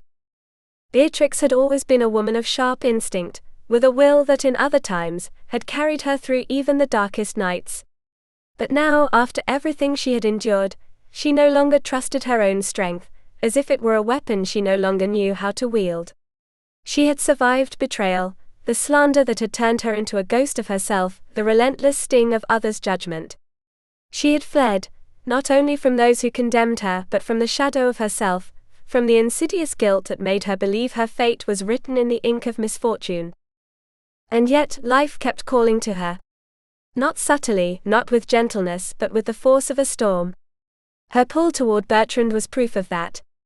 His presence stirred something in her she didn't want to face, the possibility of wanting again. But how could she surrender to desire, when desire had so often led her to ruin? Beatrix didn't just fear Bertrand. She feared what he awakened in her, the longing to be wanted, the hunger to believe she could have something beyond solitude and struggle.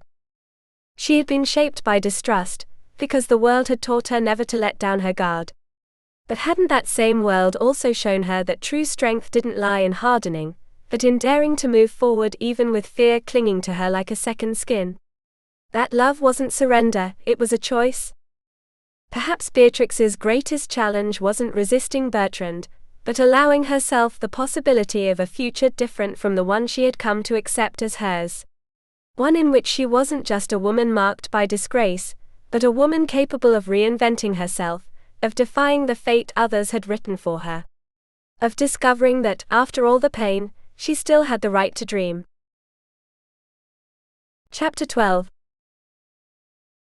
Love is the only battle in which surrender is a victory. Anonymous.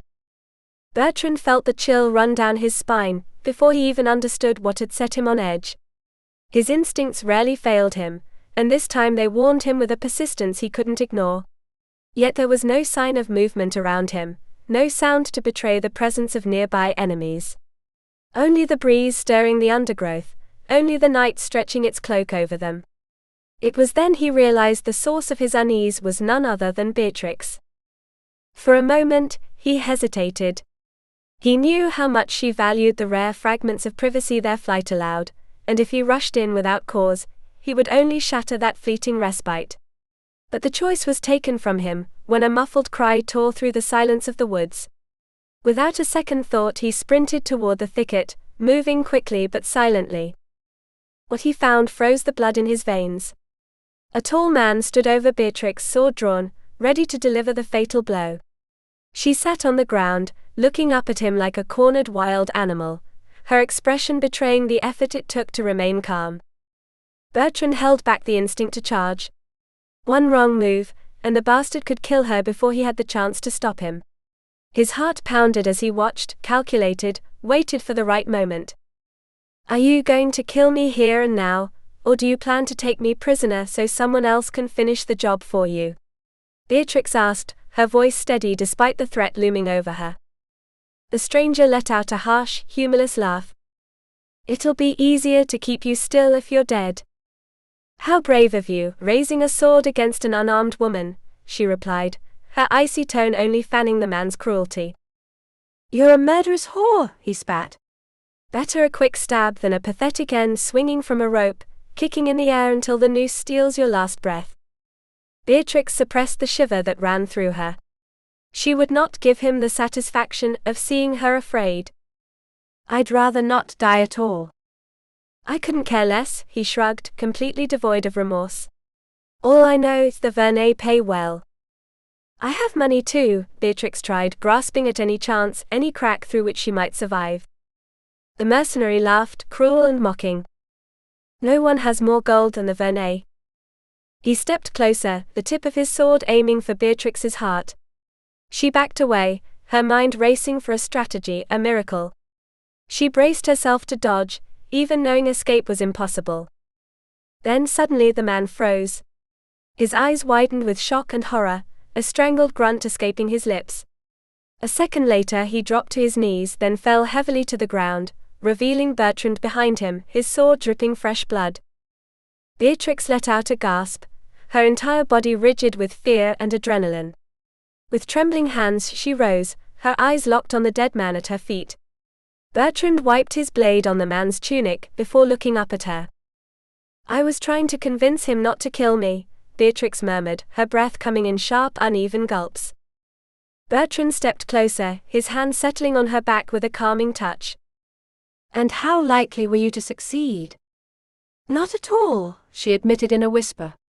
Her gaze drifted to the mercenary's lifeless face. His greed had made him blind and deaf to reason. Bertrand took her hand and led her out of the woods toward where the horses waited. "For a moment I thought that being a defenseless woman, I might awaken some shred of compassion in him," she confessed with a bitter smile. "It was madness." "Exactly." Bertrand's voice was firm. He glanced one last time at the corpse before helping Beatrix onto her horse. "They're not here to take you alive. They want your head, plain and simple." A shiver ran through Beatrix. The danger stalking her was far more brutal and unforgiving than she had allowed herself to believe. She frowned at his words. They want someone to blame, no matter the cost. When they reached the horses, Beatrix glanced around, trying to detect any further threat. Apparently, this man was alone. "It seems so," Bertrand agreed, mounting his horse and urging it forward. He probably wanted the reward for himself, and his greed led him to the grave. "But I'm more concerned about where the others are." She had come within a breath of losing her life, for a crime she hadn't committed. And the worst part was that she had actually believed that codes of honor would protect her. But that night she had learned a cruel lesson. In her situation, nobility and chivalry were nothing more than bedtime stories.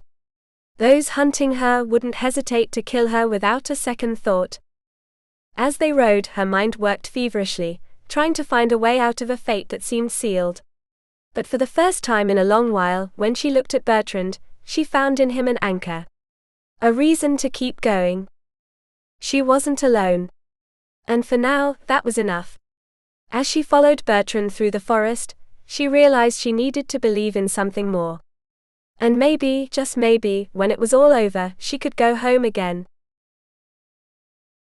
Chapter 13. Some loves are made of whispers, hours of storms. Inspired by Celtic proverbs. The water was cold, but Beatrix found it refreshing. Sitting on the grassy bank of the small lake, she washed slowly, savoring the pleasure of removing the dust and grime of the day. The journey had been long and exhausting, most of it on horseback, but now in this haven of tranquility she could finally relax for a moment. She looked out at the clearing where Bertrand had chosen to make camp, and felt deeply moved by the beauty of the place. A dense forest of tall trees surrounded the clearing, offering shade and a sense of shelter. The scent of wildflowers floated in the air, mingling with birdsong and the whisper of the wind in the leaves. It all felt like a bubble of peace, in the midst of the uncertainty of their flight. Beatrix sighed, leaning over the water to rinse her hair. Despite the calm, reason told her this hiding place wasn't safe. If she and Bertrand had found it, the Verneuils could too. She dried off with a clean cloth and adjusted her tunic before starting to prepare the fire. Keeping busy helped keep her thoughts in check. The golden light of sunset bathed the clearing in a warm, comforting glow. But the peace she felt wasn't enough to quiet the unease in her mind. She couldn't stop thinking about Bertrand and what had happened between them at the inn. She'd experienced unfamiliar sensations, something she'd never felt with any man, much less her husband. Perhaps she ought to feel outraged, but in truth what lingered most was curiosity. It was then that Bertrand appeared, breaking into her thoughts. He carried a large quail, already cleaned and ready for cooking. His sudden presence caught her off guard, making her blush helplessly. "So we're feasting tonight," Beatrix said, watching him skewer the quail and place it over the fire. "When the generosity of God appears, it's wise to receive it with joy," Bertrand replied casually, turning the spit slowly. "Is that so? I'd say remembering what one once had only makes scarcity harder to bear," she replied, a trace of bitterness in her voice. Bertrand chuckled and gave her a teasing look. "What a grim outlook. Are you one of those people who, if it rains for a few days, starts preparing for the great flood?" Beatrix smiled wryly. "There's nothing wrong with being prepared for the worst, Sir Sinclair." "No, not at all. But it's not good to see only misfortune either. Feeding the darkness in your soul only leads to despair." "My grandmother used to tell me the same," Beatrix admitted, surprised to find an echo of that wise voice in Bertrand's words. "A sensible woman, no doubt." Beatrix let out a soft laugh. "Do you say that because she thought like you?" "Exactly," Bertrand replied with an open smile. The smell of roasting meat intensified, making Beatrix's stomach growl. She stood to fetch the iron plates, some bread, and the wineskin from one of Bertrand's saddlebags. Returning with them, she sat again by the fire, enjoying the moment of simple camaraderie. When Bertrand split the quail and offered her a portion, she accepted it with a satisfied smile. "You look happy," Bertrand observed, watching her curiously. "I was just thinking how pleased my grandmother would be to see me eating with such enthusiasm," Beatrix said, tearing a piece of meat with her fingers. "She always tried to feed me like I was a goose they meant to fatten." "That's what grandmothers do." "And you're so small, you must have triggered that protective instinct," he said with a half-smile. Beatrix could barely respond, she was too busy enjoying her dinner. For a while, the meal was all that mattered. When they finished, she took care of cleaning the dishes and burying the remains of the quail to avoid attracting animals to the camp. Upon returning, she found Bertrand's gaze fixed on her, watching her with an intensity that suddenly made her feel self-conscious. She sat down by the fire again, but the weight of that gaze on her skin made her uneasy. Bertrand said nothing, just kept looking at her intently. Beatrix swallowed hard and looked away, wondering if she was truly ready to face what this man stirred within her. Bertrand noticed the slight tremble in Beatrix's lips before she, with a determined sigh, pushed away any doubts and looked straight at him. Her dark eyes held a mix of longing and wariness, but also a quiet determination that moved him more than he cared to admit. "Look at me," he whispered, tracing the gentle line of her jaw with his fingertips. "Don't close your eyes, Beatrix. Let yourself see who's here with you. Don't let the ghosts of the past cloud this moment." She swallowed again and nodded, forcing herself to hold his gaze. Bertrand smiled tenderly and with reverent slowness brushed her cheek before touching her lips with a light kiss. Beatrix felt the warmth of his breath, and for the first time in her life, a man's closeness didn't stir fear but an unfamiliar fervor. Her heart beat fast, not from panic, but from the anticipation of something new, something beautiful. "I'm here because I want to be," she murmured, her voice still a little shaky but sure. Bertrand slid a firm, calloused hand down her bare arm, tracing small circles with his thumb on her porcelain skin. His eyes searched hers patiently, looking for any hint of hesitation, any shadow of doubt. But Beatrix didn't pull away. Instead, she tilted her head and brushed the corner of his mouth with her lips, a clumsy but sincere caress. Bertrand's smile widened. He knew she wasn't a woman used to tenderness or to giving herself freely, and the fact that she dared to take that step filled him with a deep respect. I don't want this to feel like a debt, she confessed suddenly, a thread of worry darkening her gaze. I don't want you to think I owe you anything for helping me. Bertrand shook his head and gently cupped her chin between his fingers, making her hold his gaze. I'd never think that, he whispered, then kissed her with a tenderness that stole her breath. This isn't a transaction or a payment. It's a gift we're giving to each other. Beatrix closed her eyes for a moment, savoring the warmth of his words. When she opened them again, she found his eyes alight, filled with desire but also with endless patience. And for the first time in a long while, she felt she was exactly where she wanted to be. Beatrix nodded and wrapped her arms around his neck, keeping her gaze on his face even as he leaned in to kiss her again and again, slowly, tenderly. Their breaths intertwined, warm and vibrant, and the air between them was charged with a sweet tension. The moon filtered through the branches, casting delicate shadows across their entwined bodies. Bertrand moved with care, as if trying to etch every moment into memory, as if the fear of breaking the spell kept him from surrendering entirely to passion. She felt the tremble of her anxiety fade, replaced by an overwhelming, almost ecstatic sensation.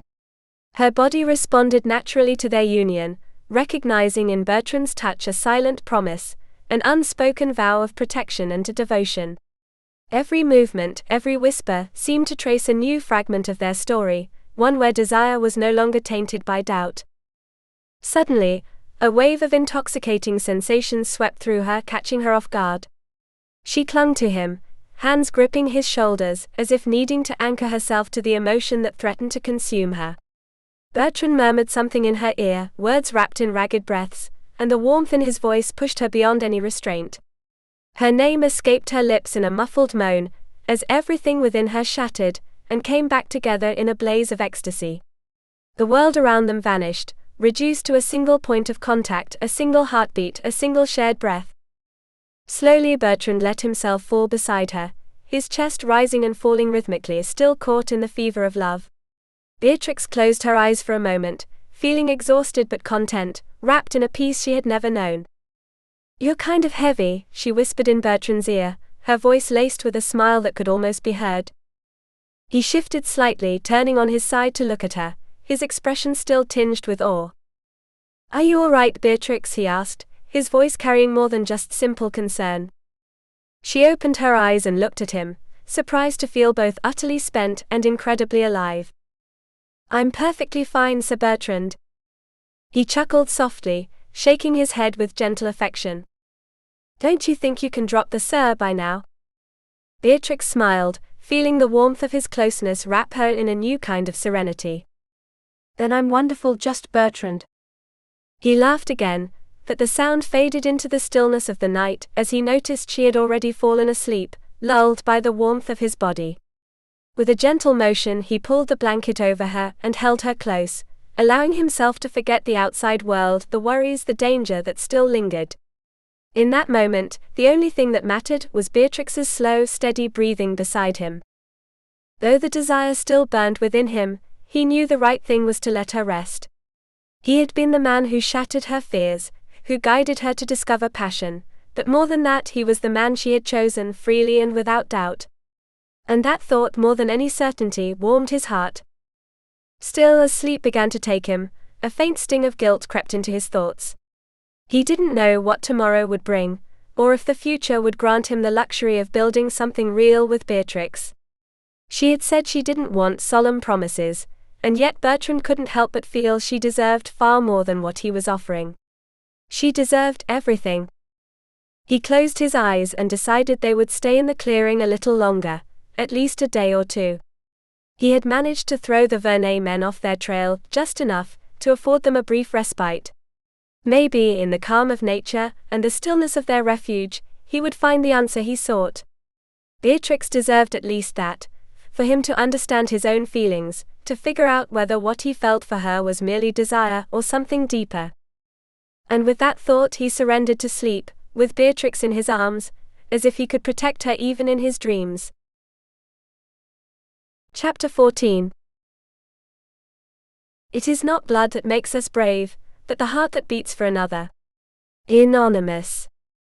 Beatrix woke wrapped in Bertrand's warmth, still feeling the echo of passion in her body. Without thinking, she sought his lips and kissed him with a hunger that surprised even herself.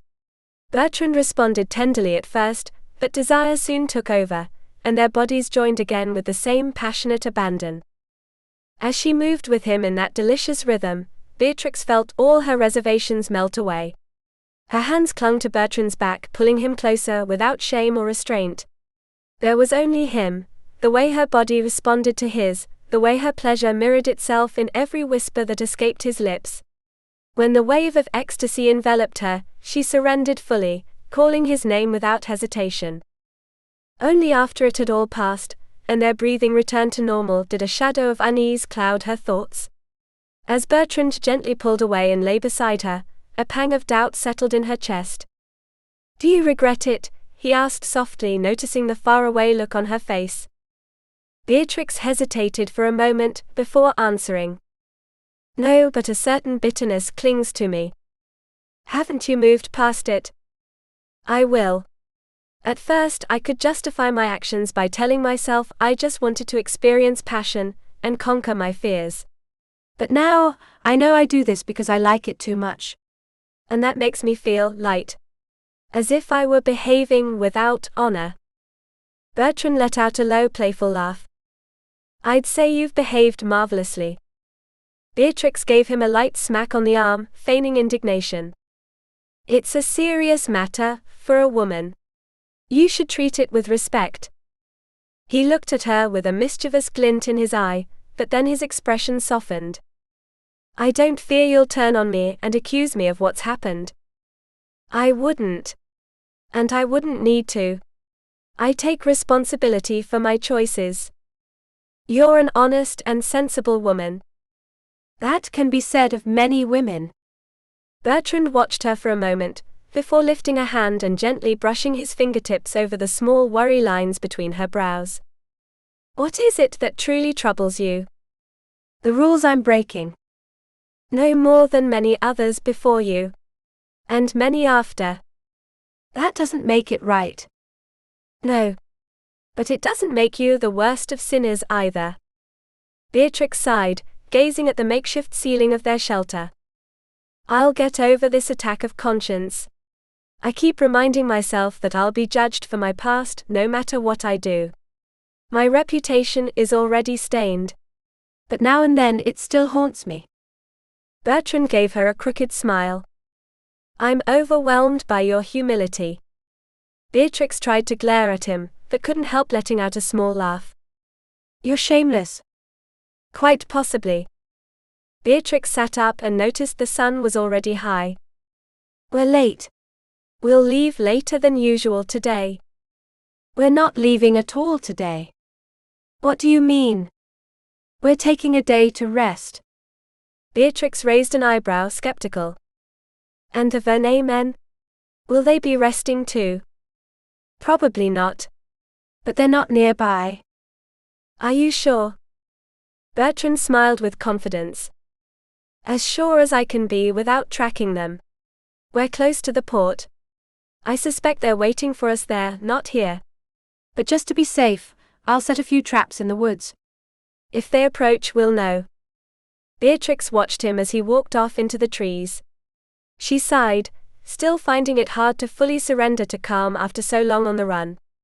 And yet, she couldn't deny that the idea of a day of rest beside Bertrand held a certain charm. Later, as she dipped her feet into a nearby lake, her thoughts began to drift back to him. She didn't know if she could be content, simply enjoying his company, and then, once her freedom was restored, walk away without looking back. The very thought sent a sharp ache through her chest. "Stupid," she muttered, splashing the water with her feet in frustration. "Talking to yourself." Bertrand's amused tone startled her, and she let out a small yelp. She spun around, shooting him a glare. "One day you're going to scare me to death." Bertrand burst into laughter and sat down beside her. "You need to learn how to relax, my love." Beatrix smiled faintly. "It's hard when you've spent so much time running." "Well, I'll make it my mission to keep you busy." Bertrand held out his hand, and she, wearing a curious smile, took it. Beatrix pulled away from his embrace with a soft murmur of protest, her eyes lit with a spark of determination. "You said you'd teach me to move silently, to walk through the woods like a ghost." Bertrand grinned, appreciating her eagerness. With the patience of a seasoned teacher, he explained, "You need to train yourself to place your heel down first, then roll onto your toes in a smooth, wave-like motion. Shift your weight gently from one foot to the other. The key is not to put too much pressure on any one part of your foot as you move forward." Beatrix arched an eyebrow, skeptical. "So I'm supposed to float above the ground like some wandering spirit?" Bertrand chuckled and took her hand. "It's hard to explain with words. Watch me closely and do exactly as I do." She observed him move with feline grace, trying to mimic each step with focus. But it quickly became clear that it wasn't as easy as it looked. She tried and tried again, striving to match the lightness with which he glided through the underbrush. But her mind was so focused on the technique, she forgot to watch the terrain. Her foot caught on a tree root, and she tumbled ungracefully into the soft grass. With a groan she flopped onto her back, and sighed in exasperation. Bertrand sat beside her with a relaxed air. "It wasn't that bad." Beatrix rolled her eyes, unable to hide a smile. "Flatterer. I was a complete disaster, and now every muscle in my legs hurts." "That's normal," he replied gently. "It'll hurt until your body gets used to it." "But you were close a few times." "If I was, I didn't notice. I was moving so slowly, even a cripple could have passed me. This isn't something one learns in a day." "No," Bertrand admitted. "I was taught as a boy, and even though children learn quickly, it still took me a long time to do it right without thinking about it." Beatrix looked at him curiously. "And why would they teach you something like that?" "You're a knight." Bertrand tilted his face toward her, a mischievous spark in his eyes. "Yes, but I might lose my horse in battle or need to move unseen during a mission where a steed would only slow me down." "A mission?" she asked with feigned innocence as he began to trail soft kisses along her neck. "For a raid, perhaps." A shiver ran through her, one that had nothing to do with fear. She made no move to resist as Bertrand gently laid her down on the grass. The thought crossed her mind fleetingly, that it was wildly inappropriate to give in to such intimacy in broad daylight, in an open clearing where the breeze carried the distant songs of birds. But soon, all thoughts were swept away by the intensity of Bertrand's kisses. Her skin lit up under his touch, under every brush of his lips, and she welcomed him without hesitation, letting herself be carried by a passion she had never known before. Between whispers and gasps, she realized there was no need for haste or fear. Bertrand guided her with a tenderness that took her breath away, as if his greatest pleasure lay in deepening hers. Beatrix, who had been hesitant and awkward at first, soon found a new courage, a deep desire to explore and surrender without holding back. The sun kissed her bare skin when at last they lay spent and content, breathing in unison on the warm grass. Bertrand scooped her into his arms and stood effortlessly. "Tell me, my beauty, do you know how to swim?" Beatrix looked at him with suspicion, but before she could reply she realized his intention and let out a cry of surprise. "No." But her protest was swallowed by laughter, as Bertrand threw her into the lake without warning. The cold water wrapped around her in an unexpected embrace. She splashed and kicked in playful indignation, but had no time to hurl any insults before he jumped in after her, sending up a wave of foam. For a while they chased each other through the water, diving and dodging like mischievous children in a game. Eventually, when Beatrix decided to let herself be caught, Bertrand grinned knowingly, catching on to her ploy. He wrapped his arms around her and kissed her once again, and this time, the water surrounded them in a dance of new and vibrant passion. Afterward, sated and joyful, they washed their clothes together and laid them out on the grass to dry in the sun. They lay side by side, feeling the warmth of the day evaporate the water from their skin. Beatrix looked up at the blue sky and let out a sigh. All of it was madness. A sweet, beautiful madness she never wanted to stop losing herself in. Chapter 15. It is not blood that makes us brave, but the heart that beats for another. Anonymous. The air was filled with the scent of burning wood, and the crackling of the fire warmed the silence of the night with its gentle murmur. Beatrix still slept, her body wrapped in the softness of a blanket Bertrand had laid over her with care. Watching her, he felt a stab of tenderness and pride. She hadn't stirred since he gently pulled her from his embrace and moved her beside the fire, now little more than embers. She looked peaceful, as if the shadows of her past had retreated, if only for a while. Making sure her dagger was within reach, Bertrand dressed and slipped into the trees. It was time to inspect the area. He had allowed himself too much distraction, utterly consumed by Beatrix's fierce passion. He smiled to himself. Her intensity had taken him by surprise, a quiet fire that erupted with unrestrained abandon. He wondered if it was the result of newfound freedom, a hunger to reclaim what fear had long denied her. The forest was quiet, broken only by the rustlings of nocturnal life. Once Bertrand was sure there was no threat nearby, he turned his attention to hunting. After a day of passionate indulgence, hunger now gnawed at him nearly as strongly as desire had before. If life on the road had taught him anything, it was that passion must be matched by sustenance. He chuckled to himself, certain Beatrix would agree. By the time he returned, the smell of roasting meat filled the clearing. It wasn't long before Beatrix stirred beneath the blanket and opened her eyes.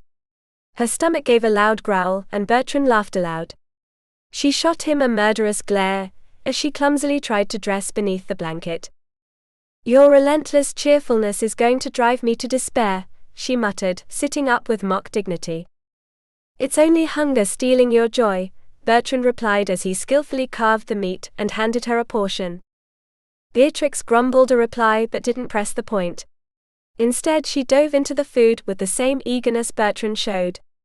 The speed with which they both devoured their portions made her feel slightly embarrassed, though the satisfaction of a hearty meal quickly overruled any shame. Once they were done, Beatrix cleaned the few items they had used, making sure everything was in order. Then she returned to Bertrand, who offered her a bit of wine. Sitting together in the stillness of the forest, surrounded by the serene beauty of nature, she felt a calm so deep it almost felt unreal. "It's been a beautiful day," she murmured, more to herself than to him. Bertrand wrapped an arm around her and kissed her cheek. "It has. We've recovered, and so have the horses. We've eaten well and rested." Beatrix sighed.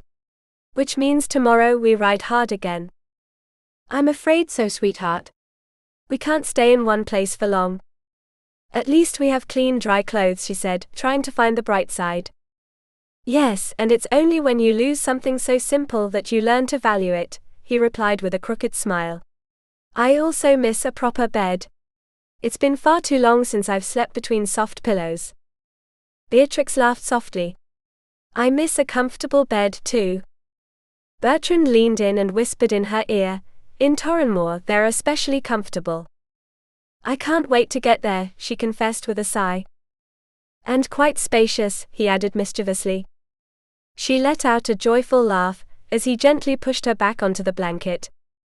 "We should rest for the journey," she said with mock sternness, though her arms were already wrapping around him. Bertrand brushed his lips along the curve of her neck, making her shiver. "The night is still young." "You're an insatiable man, Lord Bertrand," she teased with delight. He gave her a smoldering look, before murmuring in a husky voice, "And you, my sweet French rose, are my endless temptation." Beatrix sighed, surrendering to the pleasure he so easily awakened in her skin. She clung to him with hunger, determined to seize every moment, no matter what tomorrow might bring. The night was still theirs. Bertrand had built his life on an unshakable code. The sword, honor, loyalty, these were the pillars that held up his existence. He believed in them not because they were absolute truths, but because without them he didn't know who he was. He had spent too long obeying, too long marching forward without ever questioning if the path truly belonged to him. And yet, deep in his soul, something tugged him in another direction, a hidden current he could no longer ignore. He had fallen in love with someone he shouldn't have, and though he had never spoken it aloud, though he had buried the feeling beneath obedience and sacrifice, the weight of that forbidden love had followed him like a shadow. His family, his past, everything he had left behind. He couldn't change what had been, but perhaps he could stop punishing himself for it. Beatrix, she was living proof that not everything was written in stone. He called her Rose of France because in her he saw what he had never dared to want, beauty blooming even in the midst of war, strength that stood against the cruelest wind. His love for her wasn't a command, wasn't a duty. It was something that simply existed, even if he didn't yet know how to hold it in his hands. For the first time in his life, Bertrand wondered if honor wasn't just about following a code, but daring to live truthfully. And if living truthfully meant unclenching his fists and letting go of what he could no longer change, then maybe forgiveness, love, and freedom weren't on separate paths after all, but one and the same, leading to the place he was always meant to reach. Chapter 16. True loyalty is not bought or sold, it is given freely. Inspired by the Scottish Code of Honor. Bertrand scanned the surroundings with a furrowed brow. Nothing stirred in the underbrush, but the sense of danger throbbed in his chest like a dull echo. Without showing his unease, he loosened the reins slightly, and allowed his horse to slow until it came alongside Beatrix's, rather than continuing ahead as it had until now. "Is something wrong?" she asked, puzzled to see him no longer leading the way and keeping one hand on the hilt of his sword. "I'm not sure," Bertrand replied quietly. His eyes, sharpened by years of war, saw no clear threat, but his instincts were rarely mistaken. "But you feel it too, don't you?" Beatrix nodded. "Yes, though I don't see or hear anything." She turned to scan the surroundings, though she doubted her sight was sharper than his. Even so, the fact that he trusted his gut was reason enough to stay on alert. "Your instincts haven't failed us yet," she said, a note of concern in her voice. "It would be wise to listen to them." Bertrand nodded gravely, and looked up toward the distant hills. "We'll head that way.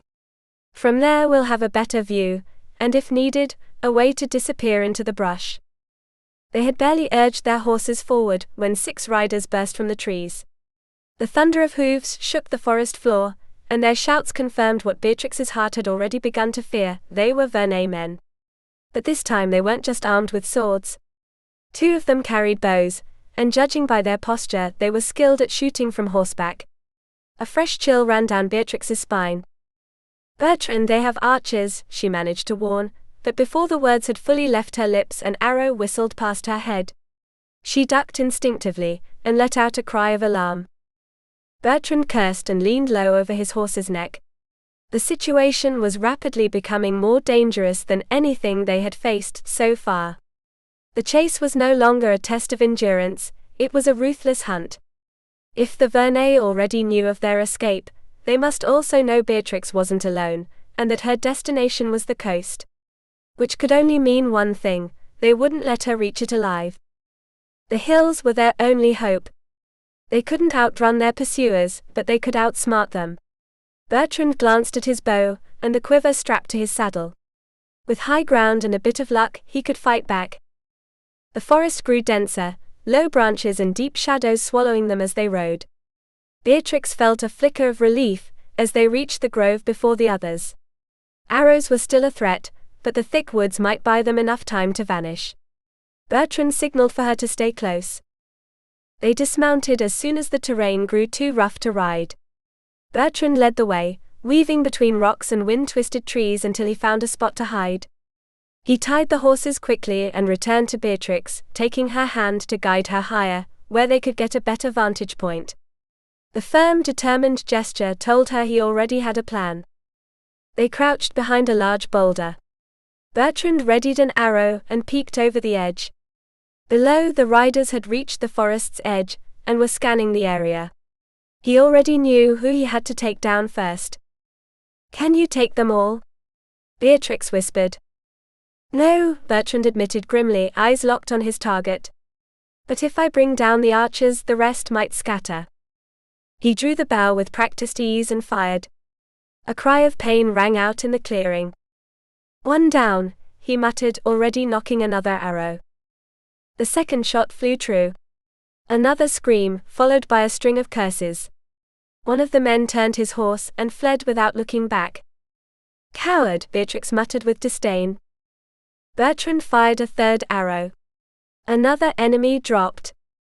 Only 2 left. The remaining men, far from retreating, now seemed more enraged than afraid. They brandished their weapons and spurred their horses forward. Bertrand set aside his bow and stood, checking his sword and dagger. "I'm going to hunt them," he said with a faint smile. "Bertrand!" Beatrix protested, but he didn't give her the chance to continue.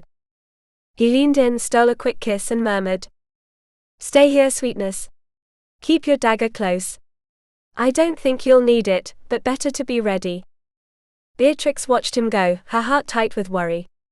She gripped the dagger hard and prayed his skill would be enough, because if he fell there would be no hope left. Bertrand crawled between the massive stone blocks, his chest burning with every breath, sweat gluing his shirt to his body. The wind howled through the cracks in the terrain, a wail that blended with his own ragged breathing. His muscles ached, but he couldn't stop. He knew his pursuers weren't far behind. He had chosen to confront them away from Beatrix, keeping her out of harm's way. When he heard the rush of their footsteps, he allowed himself a faint smile.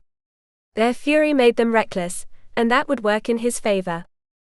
The first of them was sitting on a rock, catching his breath, wiping a sweaty forearm across his brow.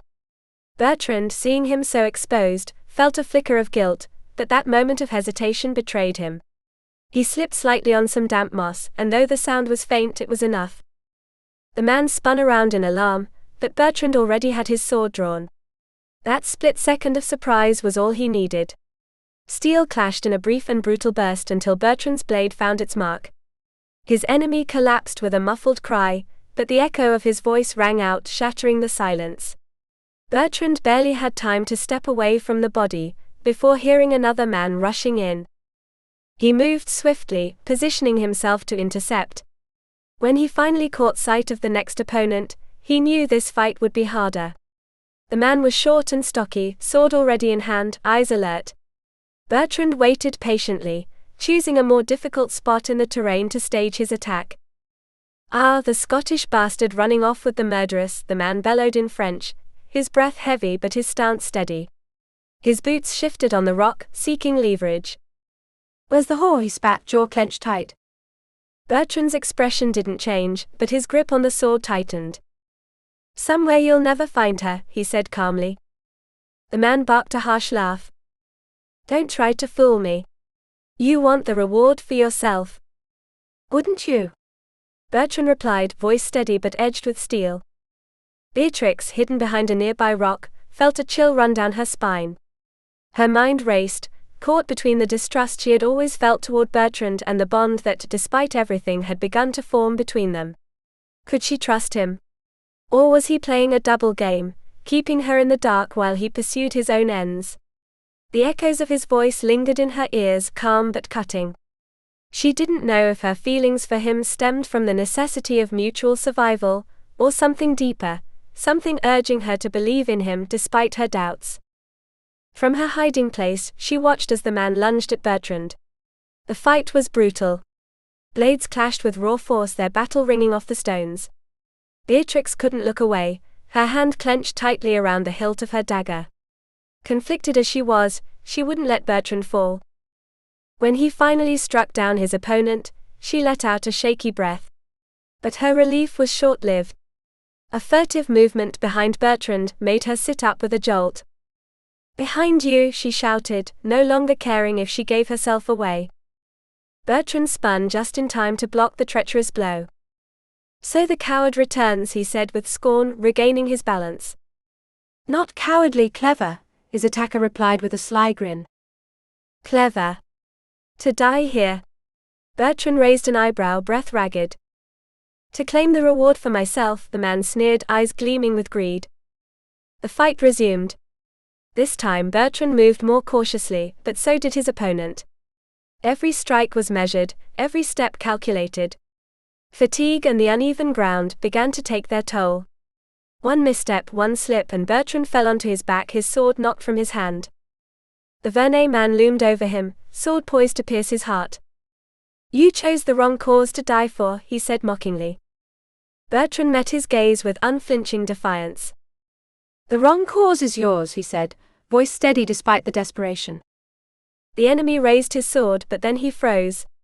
His eyes widened, his hand spasmed. A guttural groan escaped his throat, as a dagger jutted from his neck.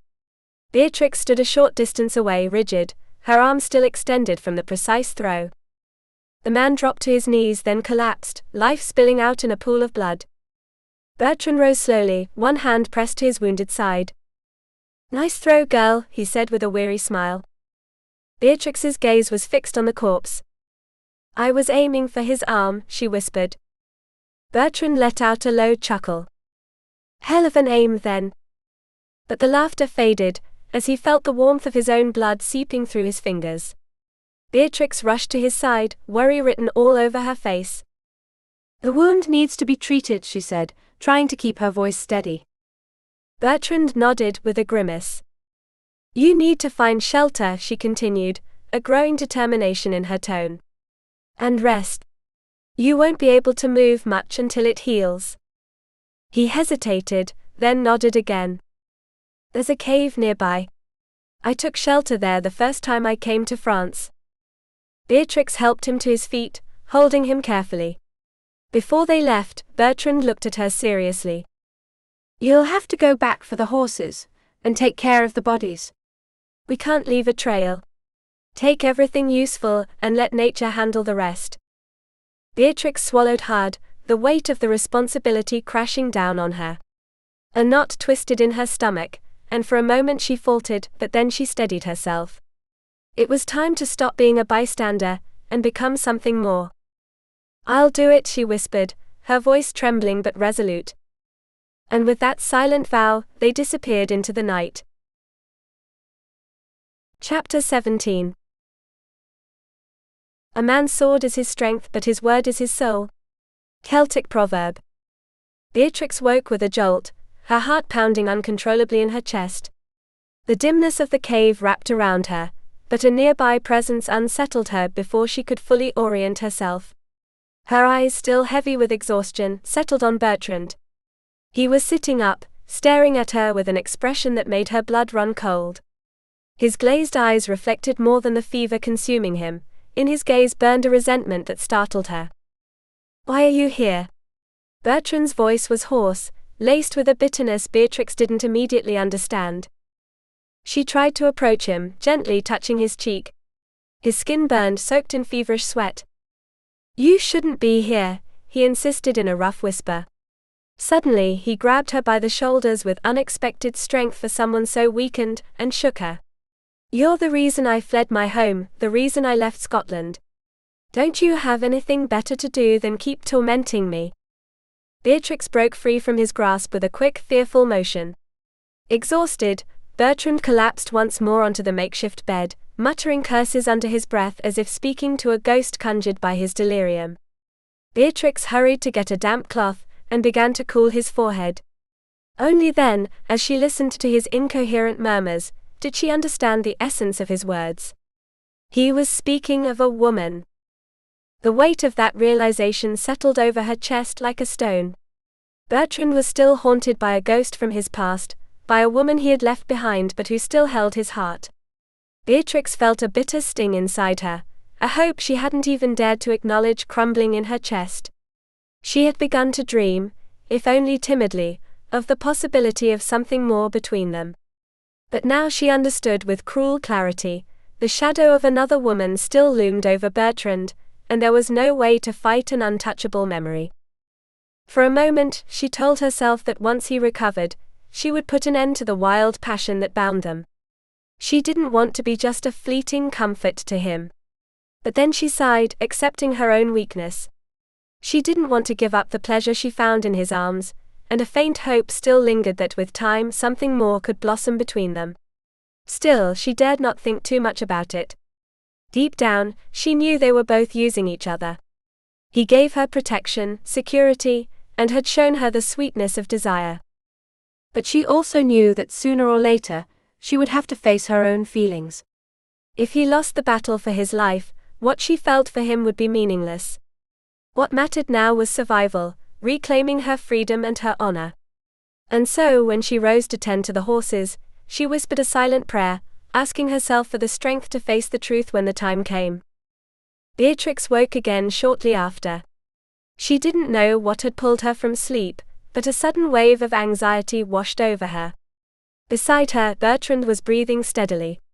She turned cautiously and touched his forehead. His skin was damp but cool. The fever had broken. She got up quietly to fetch a clean cloth and some water. She shivered as she felt her shirt clinging to her skin, soaked from his sweat while they slept. She changed quickly and returned to his side. When she pulled back his shirt to clean his chest, he stirred and opened his eyes.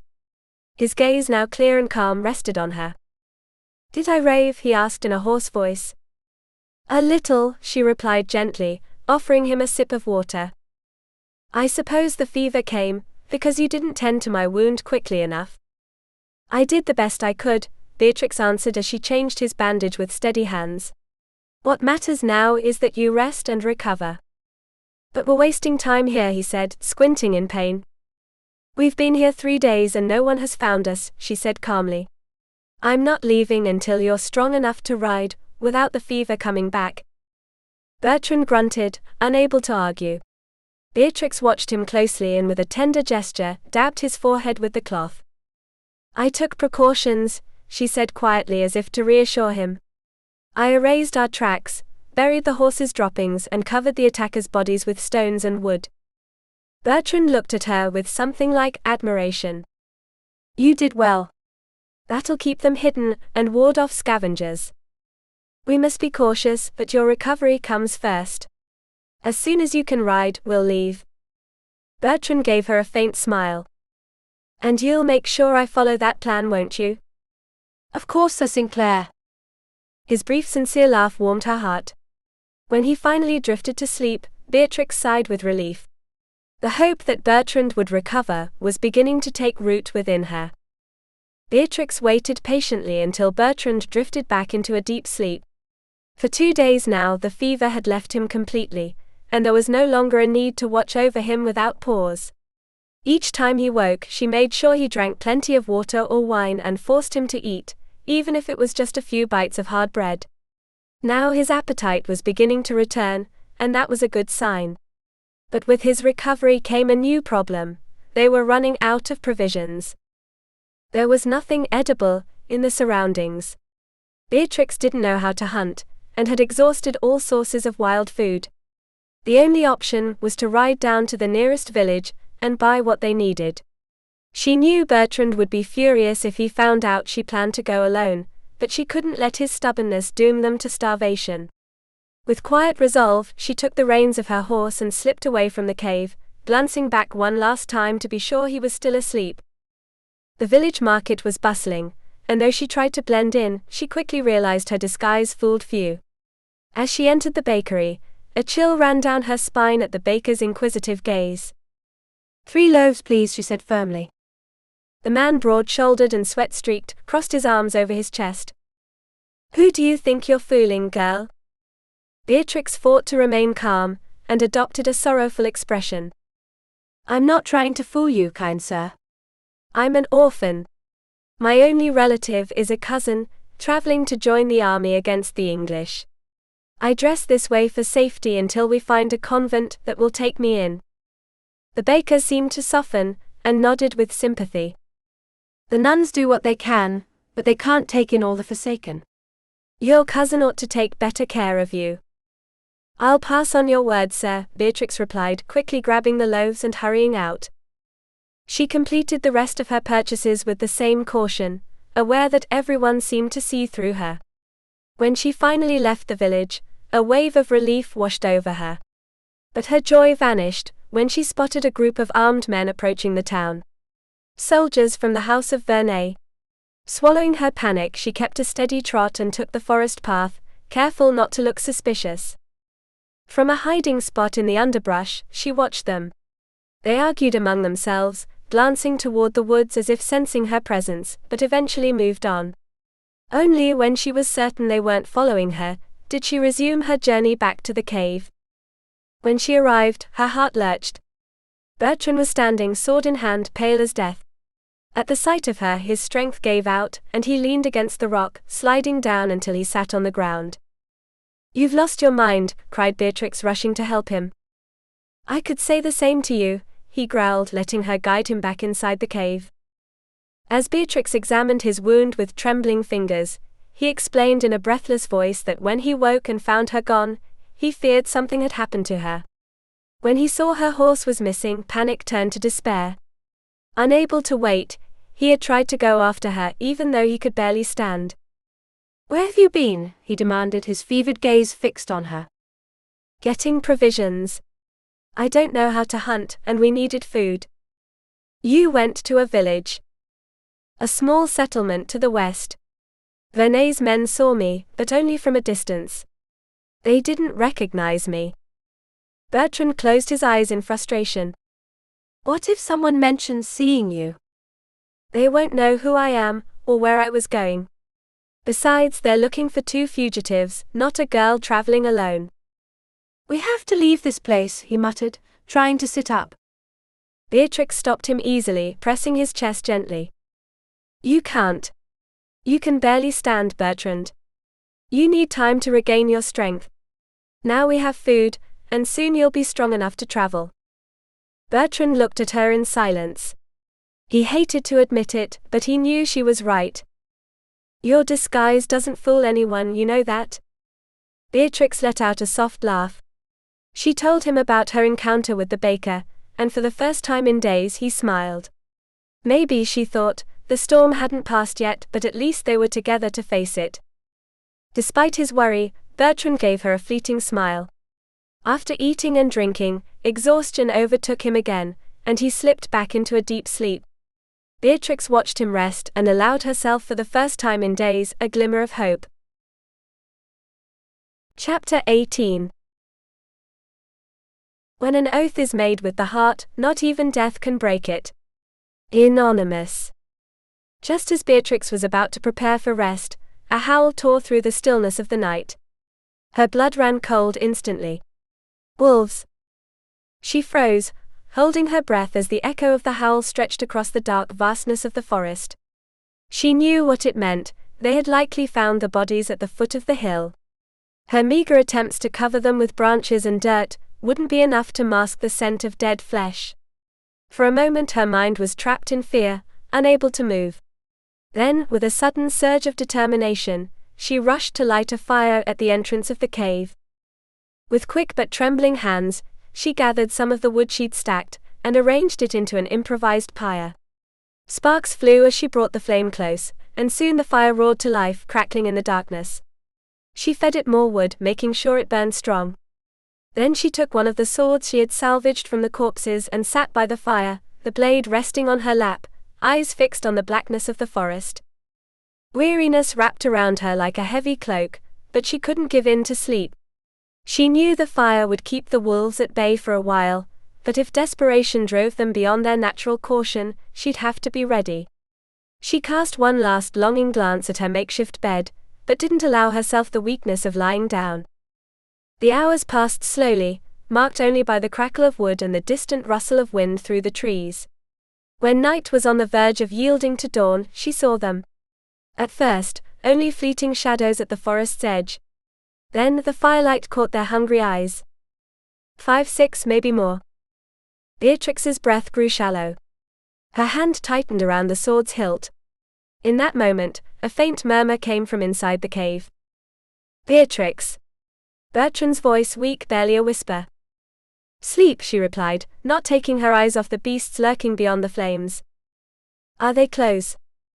"Close enough, but not too close," she said, forcing her voice to sound calm. There was no use in worrying him, when he couldn't do anything to help. A brief silence followed before he said, "The fire will keep them away." "I know. It's done well so far." She heard a murmur of frustration before Bertrand muttered a curse. "It shouldn't be you protecting me." Beatrix smiled wryly, still watching the wolves. "And why not? Until now, you've always been the one defending me. A few sleepless nights are a small price to pay. Now sleep. There's nothing you can do." A resigned sigh floated from the cave.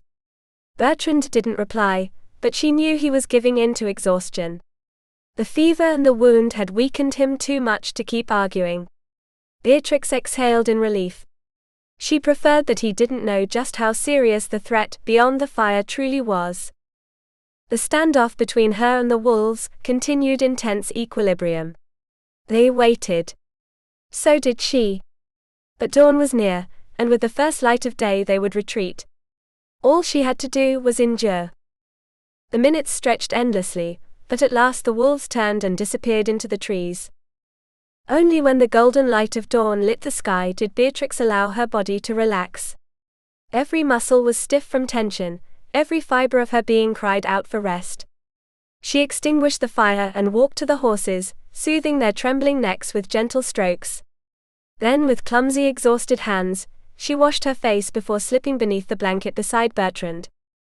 With the sword still close to hand, she closed her eyes and let sleep take her. As her consciousness faded, one thought remained fixed in her mind: she would learn to fight. Bertrand could protest all he wanted, but she would never feel helpless before an enemy again. Never. She had prayed in desperation and fear. Perhaps God wasn't in the thunderclap of immediate answers, but in the silent endurance that had kept her standing. Maybe it wasn't about being heard, but about finding the strength to keep going, even when she didn't understand her path. For the first time in years, she took a deep breath and let go of resistance. Chapter 19. Honor is not a burden, it is the foundation upon which a man is built. Inspired by Scottish tradition.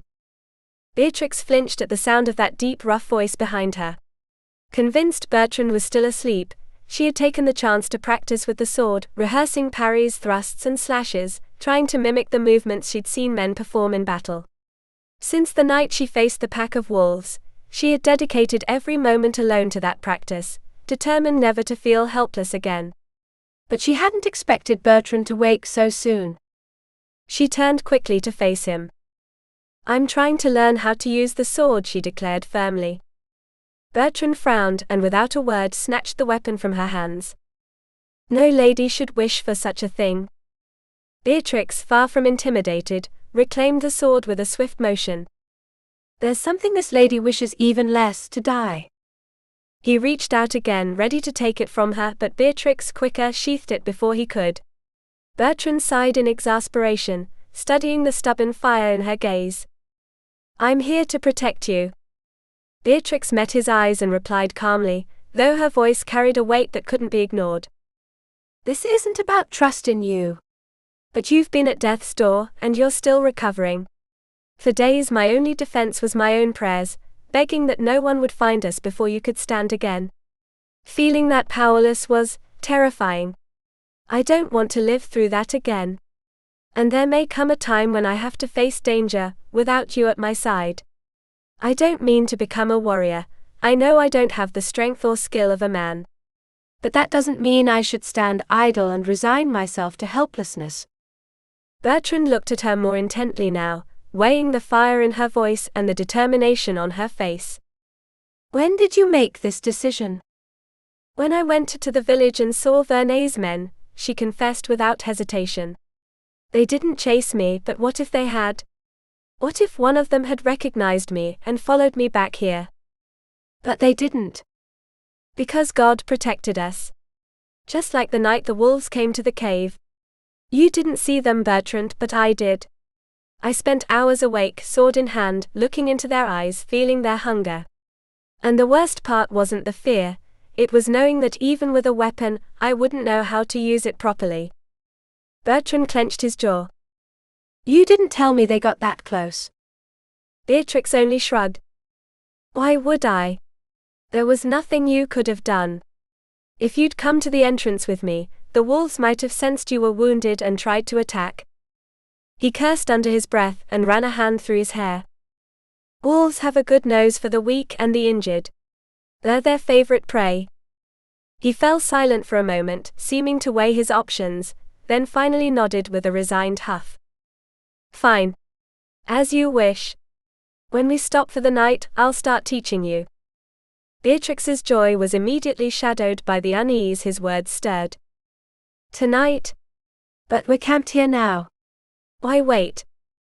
Bertrand looked at her gravely. Because we're leaving today. Beatrix blinked in disbelief, and followed as he began walking toward the horses. You're not fully recovered. I don't have the strength I'd like, but the wound has closed. You'll be able to remove the stitches soon, and I don't think it will reopen. But you still don't have the energy to ride all day. Then we'll keep it short.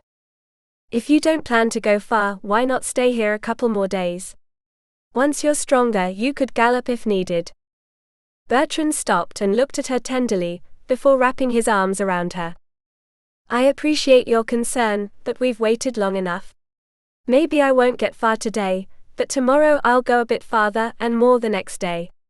Even slowly, each day will bring us closer to a port, to Scotland, to safety. Beatrix sighed. I haven't seen any sign of the Verneuil men since the day I went down to the village. And that's a good sign. But it doesn't mean we're safe. It might have been a lapse on their part, or they simply didn't know we were so near. But what if someone else finds out? I don't want to take that risk. And he was right. Staying in the cave was comfortable and, to a point, safe. But it could easily turn into a death trap. It wouldn't bring them closer to Scotland or to freedom. Beatrix relented, but set one condition. If at any point you feel too exhausted, if the fever returns or the wound stops you from going on, you promise to stop and rest. Bertrand studied her in silence, and after a moment nodded with resignation.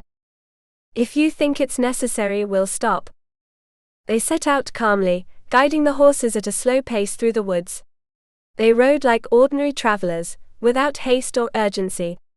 At midday, Beatrix insisted on a long break, and by late afternoon, Bertrand no longer had the strength to argue when she suggested they stop before the sun disappeared. That night, after setting up camp, Beatrix examined his wound and decided it was time to remove the stitches. At first she hesitated, fearing it might still be too soon, but quickly realized the skin had sealed well and the healing was solid. So I'm healed now, Bertrand said casually, watching her as she checked his side. Almost, murmured Beatrix. She was straddling his legs, far too aware of their closeness. The thought of the sword lesson drifted away when Bertrand slid his hands along her thighs up to her waist, tracing her with a slow, deliberate caress. I've been thinking about certain things since I started feeling better, he whispered in his deep voice. Oh. And what things would those be? He didn't need to answer. The spark in his eyes, the heat in his golden gaze said it all. Maybe they're not so easy to do now that I'm a poor convalescent. Bertrand murmured, leaning in to kiss the base of her throat. Beatrix smiled and in response let her lips glide to his scar, kissing it gently. He trembled under her touch. 3 nights she had spent dreaming of him. 3 nights her skin had ached for his closeness. And this time nothing held her back.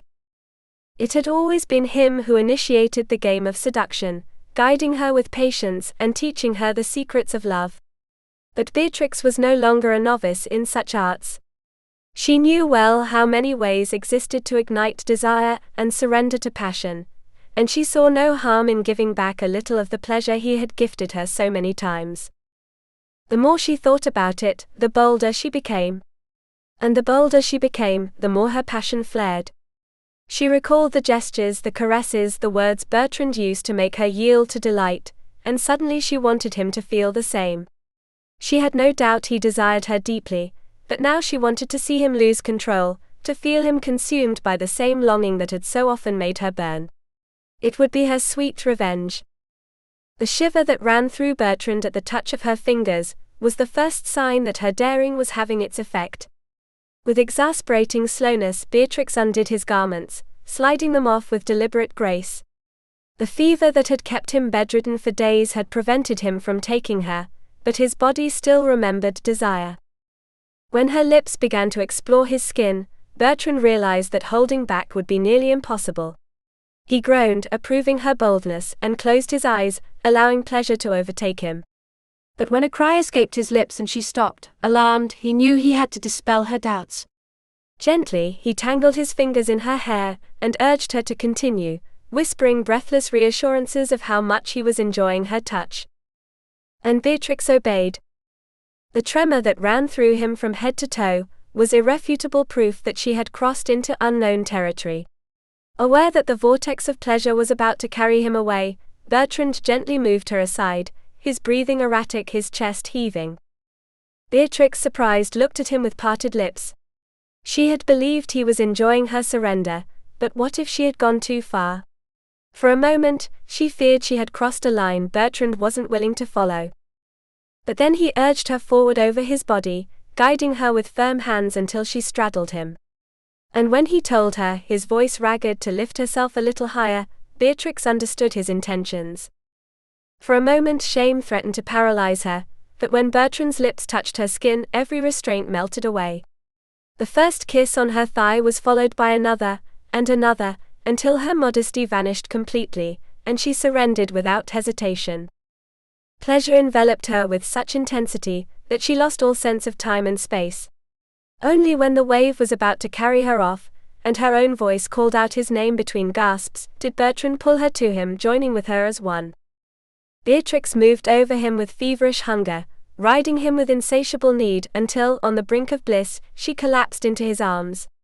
Bertrand followed soon after, with a final trembling moan that carried her name. For long minutes they remained still, wrapped in the warmth of their own bodies, their breaths intertwined, until slowly sleep began to claim them. It was Beatrix who, after an indefinite time, broke the silence.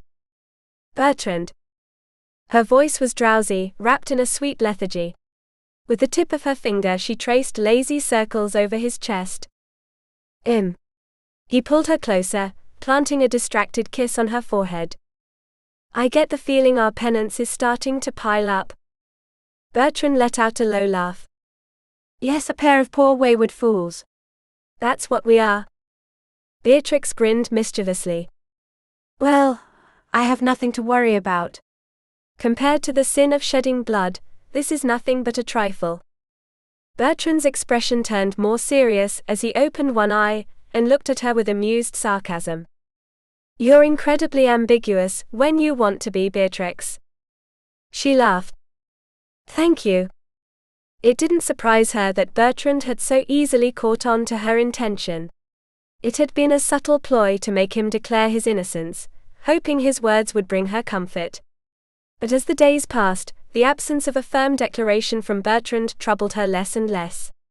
It wasn't an unforgivable offense, just a minor irritation. And although she wasn't guilty of her husband's death, she had, on more than one occasion, fantasized about it. The church taught that even thoughts could be sinful. Surely wishing for the death of a cruel husband counted among them. "I wouldn't worry too much about what the church considers sinful," murmured Bertrand, interrupting her thoughts. "How can you say that? Don't you care about the salvation of your soul?" He smiled indulgently. "I trust that God has more important matters to punish than small transgressions when there are real monsters walking the earth. But if it makes you feel better, once we reach Scotland, you can kneel before the altar as long as you like to ask for forgiveness." "Bertrand, your irreverence is dangerous. Aren't you afraid of losing your redemption?" "I do what I can to follow God's commandments, and I believe in Him with respect. But I'm also a man, with all the weaknesses that implies. I don't think I can do much more than that." "Many priests wouldn't agree with you." "I know. But I don't always trust priests. Some are good men with a sincere calling to faith. But others seek power more than redemption." Beatrix sighed. "Yes, I've heard stories about certain corrupt clergymen." She nestled against his chest, closing her eyes. "I hope you're right. Because deep down, I think I feel the same way." Bertrand laughed softly and kissed her forehead. "Then everything is fine. And now, if you don't mind, I'd like to sleep." "Good idea," she murmured, nearly surrendered to sleep already. Bertrand held her close, and in the dim light of the place where they had camped, he realized that this woman knew him better than anyone. He wondered, for the 1,000th time, what he should do about her. Marriage seemed like the obvious answer. Any other man in his position would have already made that decision. But something inside him still hesitated. And if he chose wrong, they would both suffer. His eyes closed heavily, and in his final conscious thought he prayed that fate would grant him clarity before he hurt her in a way he could never undo. Chapter 20. I fight not because I must, but because it is commanded by my blood. Anonymous. The sword fell to the ground with a dull thud, and Beatrix clenched her teeth, swallowing her frustration. Bertrand, with a calm gesture, picked up the weapon and handed it back to her. You need to hold it more firmly, sweetheart, he said, his tone laced with unshakable patience. Beatrix took it again, feeling the burn in her numb hands. She sighed, making no effort to hide her discomfort. I think you try too hard to show me how weak and inept I am, she murmured with a hint of reproach. Bertrand raised an eyebrow and shook his head. No. I'm trying to help you overcome those things. She shot him a defiant look, before launching herself into combat once more. The swords clashed with resonant bursts of steel, breaking the stillness of dusk. The small grove where they had chosen to camp echoed with the rhythm of their training. 3 days had passed since Beatrix had removed the stitches from his wound, and since then each night Bertrand had taken time to teach her how to wield a sword. Still, learning was more difficult than she had imagined. Even the simplest moves challenged her, the precise strike, the perfect block. Once again a deft move from Bertrand knocked the sword from her hand. Beatrix stifled a cry, but instinctively brought her fingers to her mouth, trying to soothe the tingling sensation. You take it too seriously, Bertrand said gently, taking her hand in his. Before she could respond, he brought her fingers to his lips and kissed them, a fleeting gesture but one that left her speechless. Then, with a calm motion, he guided her toward the fire crackling among the logs. I suppose the lesson's over, Beatrix sighed, letting herself sink onto the blankets spread across the ground. The scent of roasted rabbit made her stomach twist with hunger. No matter how exasperating Bertrand was as a teacher, at least he had the virtue of being an excellent hunter. When your arm muscles are that tired, it's pointless to keep pushing, he said, picking up the knife to divide the meat into 2 equal portions. But you're still holding the sword too loosely. Or maybe I should just learn how to dodge the strike that makes me drop it, she replied, nibbling on a piece of bread. Bertrand smiled. That's a valid strategy too. They ate in silence, sharing not only food but the intimacy of a shared routine. When they finished and packed up what they needed, Beatrix convinced him to resume training, even if only for a short while. Bertrand once again guided her hand into the proper grip, but this time, he also explained how to anticipate an opponent's move. Beatrix put his teachings into practice in her own way.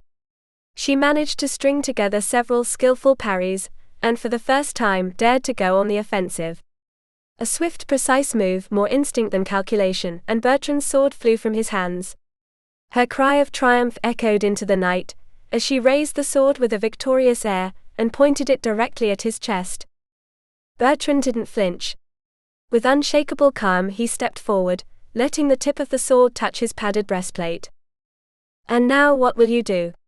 He asked, staring at her. If this were your enemy, you should kill him. A shiver ran down Beatrix's spine. Her fingers trembled around the hilt, and the blade barely pierced the thick fabric of his doublet, causing a slight tear. Her breathing grew uneven. Bertrand watched her in silence, and something in his gaze softened. He had seen the truth in her eyes. Beatrix had never killed a man. Perhaps, not even in a moment of fury or desperation, would she be capable of doing so. His instincts told him that even in a life-or-death situation, she would hesitate. He understood that in that instant, and with a swift motion, he took the sword and gently moved it away from his chest.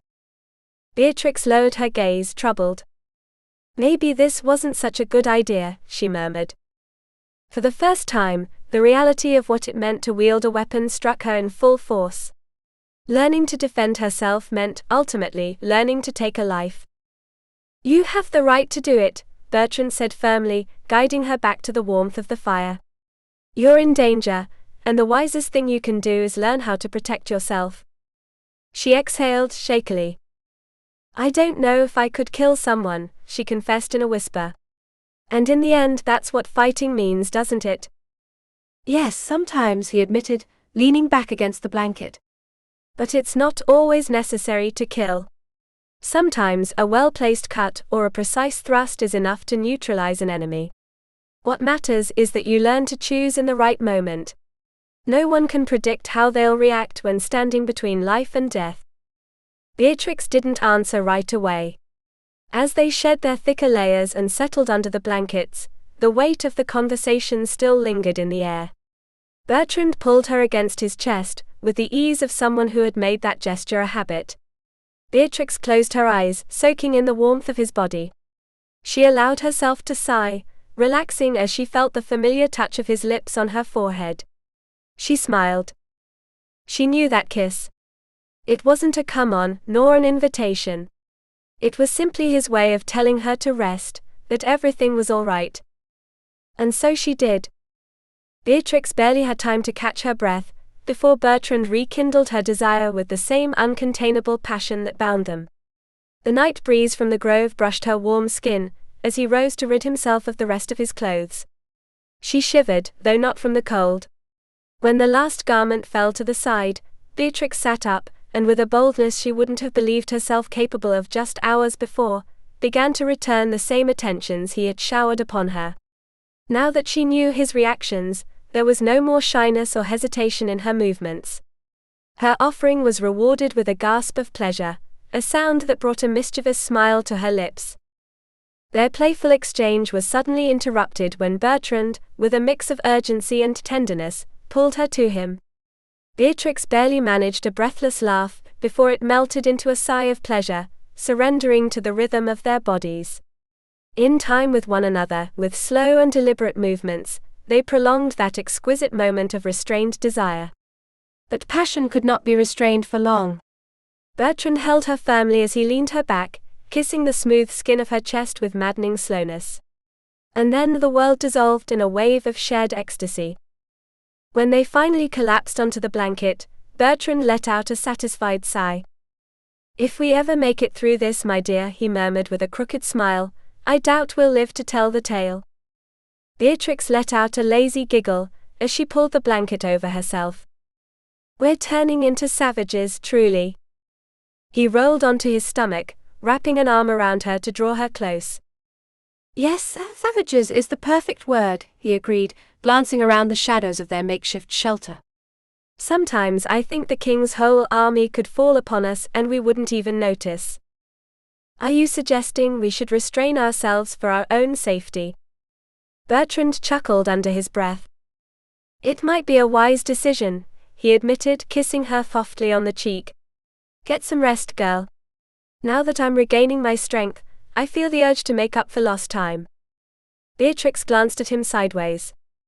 "Which means you plan to keep riding from dawn to dusk?" "Yes, I'm afraid so." "As you wish. What's our destination?" "Come again." "Where exactly are we headed?" He sighed, rubbing his face with one hand. "I told you, to a port. From there we'll sail to Scotland." "I know that. But which port?" Bertrand fell silent for a moment before answering. "We've been heading toward Honfleur. That's where I landed 7 years ago. There are several nearby villages where we might find a ship willing to take us to Scotland, if there are no options at the port itself." Beatrix stayed quiet for a moment, frowning slightly. "And if our enemies are already there?" He turned to look at her. "You think they'll be waiting for us?" "I don't know. The Verneuils have lands in that region. I don't remember exactly where, but the name Honfleur sounds eerily familiar. I'm almost certain I heard it often when I lived with my husband." Bertrand muttered a curse under his breath. "We passed near Lysander not long ago. It's a miracle we didn't fall into their hands. If Honfleur is a key point for them, then things just got even more complicated." He sighed and kissed her cheek again. "Sleep, Beatrix. We'll resume our journey tomorrow. If all goes well, we'll reach the port in a couple of days." She nodded, idly caressing his arm. Bertrand soon drifted into a deep sleep, his breathing a steady rhythm echoing in the stillness of the night. But Beatrix couldn't follow him into rest. She lay awake, eyes fixed on the star-strewn sky. At first, she thought her unease came from the danger looming over them. But as her thoughts deepened, she realized it wasn't fear of the Verneuils that twisted her stomach. It was Bertrand. More precisely, what she felt for him. And then the truth struck her like lightning: she loved him. The weight of the realization left her frozen. This was not the time to discover something like that. Not when her future depended on staying safe, on never letting her guard down. But the truth was undeniable. Over the course of those weeks by his side, without even realizing it, she had let all her defenses fall. She had ignored the signs, brushed aside fleeting thoughts of a future that could never be. And now it was too late. Beatrix shut her eyes tightly, holding back the knot rising in her throat. It's a disaster. Bertrand loved another woman in Scotland. And she had fallen, hopelessly, for a man who could only offer her passion. She couldn't stay. She couldn't keep feeding a foolish hope, couldn't let herself be swept up in the illusion that he might someday love her. And worse still, she couldn't forget the words he'd said in his fever when he mentioned the reward for her capture. Had it been fevered nonsense, or a veiled truth that might yet turn against her? With the utmost care, Beatrix slipped out of his embrace. She dressed with quick, silent movements, never taking her eyes off Bertrand, who remained fast asleep. Her heart pounded as she saddled her horse, and led it away from the camp before mounting. She knew that riding off alone in the middle of the night was madness, but staying would be even worse. She gripped the reins tightly, feeling the distance between her and Bertrand grow heavier in her chest with every step. For a moment an irrational impulse overtook her, to turn back, run to him, lose herself in his arms one last time. But instead she exhaled sharply and pressed on. The pain of parting grew with each heartbeat. Only one hope remained, that time and distance would turn him into a sweet memory. Because if not, leaving him behind might be the most heartbreaking decision of her life. Chapter 21. Under the path of honor and sacrifice. Bertrand frowned as he woke and realized Beatrix was gone. A disturbing sense of dread crawled down his spine, but at first he tried to stay calm. Maybe she had just wandered off. Maybe she was nearby. However, when he returned from the woods after tending to his needs and found the clearing empty, fear struck him hard. He scanned the terrain with a sharp gaze, searching for any sign of what might have happened. But there were no signs of a struggle, no traces of blood, no foreign tracks to suggest an enemy had been there. Only the cold, empty spot where she had slept beside him. That was when he noticed her horse was gone too, and a cold certainty gripped his gut: Beatrix had left of her own accord. The conclusion was as baffling as it was painful. How could she have given herself to him with such passion the night before, only to abandon him without a word by dawn? How could she choose to go off alone, just when safety was within reach? Bertrand couldn't find a reason that made sense. He knew Beatrix wasn't reckless without cause, and yet, venturing alone through hostile territory with no direction was little short of suicide. The more he thought about it, the less sense it made. His confusion turned to anger. He had sworn to protect her, had risked his life for her more than once. How dare she reject that protection, and expose herself to danger like this? If she thought he would just let her go, she was sorely mistaken. With iron resolve, he mounted his horse and began to follow her tracks. He didn't care what had driven her to flee, the only thing that mattered was finding her before it was too late. Beatrix halted her mount at the top of a hill, gazing out over the golden fields stretching before her. The vastness of the landscape made her feel exposed. Every stretch of open road was an opportunity to be spotted. She wiped her face with a damp cloth and sighed. Bertrand always seemed to find hidden safe paths. She on the other hand moved almost blindly, relying more on God's will than her own judgment. From the moment she left the clearing where they had camped, a throb of longing had taken root in her chest. She had to repeat the reasons for her departure over and over, just to resist the temptation to turn back. But now, faced with solitude, those reasons felt increasingly blurred. She remembered the warmth of his arms, the safety his presence brought, the ease with which they could talk or simply share silence. Didn't that mean more than any fear or doubt? She scolded herself for her hesitation and shook her head. She couldn't afford to waver. She had made her choice, and she had to see it through. With one last glance around, she urged the horse down the hill. Her destination was the castle of her cousin Heloise, the only person who had ever offered her refuge. She wasn't sure if she would again, but it was the best chance she had. Halfway down the slope, her heart froze. In the distance across the field, 5 or 6 riders suddenly emerged like shadows on the golden earth. One look was all it took to know who they were. The men of the Verneuil family. The shout of one of them chilled her blood. There was no time to think. She yanked the reins and spurred the horse with all her strength. The animal neighed and lunged forward, galloping as she hunched low against its neck in a desperate attempt to gain speed.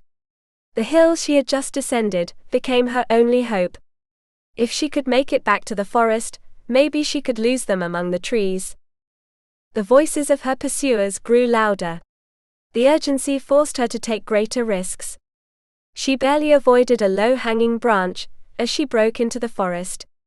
The uneven ground, riddled with roots, made the ride treacherous, but she couldn't stop. Suddenly, a flicker between the trees caught her eye, a small rise in the terrain just large enough to conceal her horse. She yanked the reins and slid from the saddle, pulling the horse with her. Holding her breath, she pressed herself against the trunk of a tree. In the distance, the sound of hooves continued on, but none of the riders seemed to have noticed her maneuver. Her relief lasted only seconds.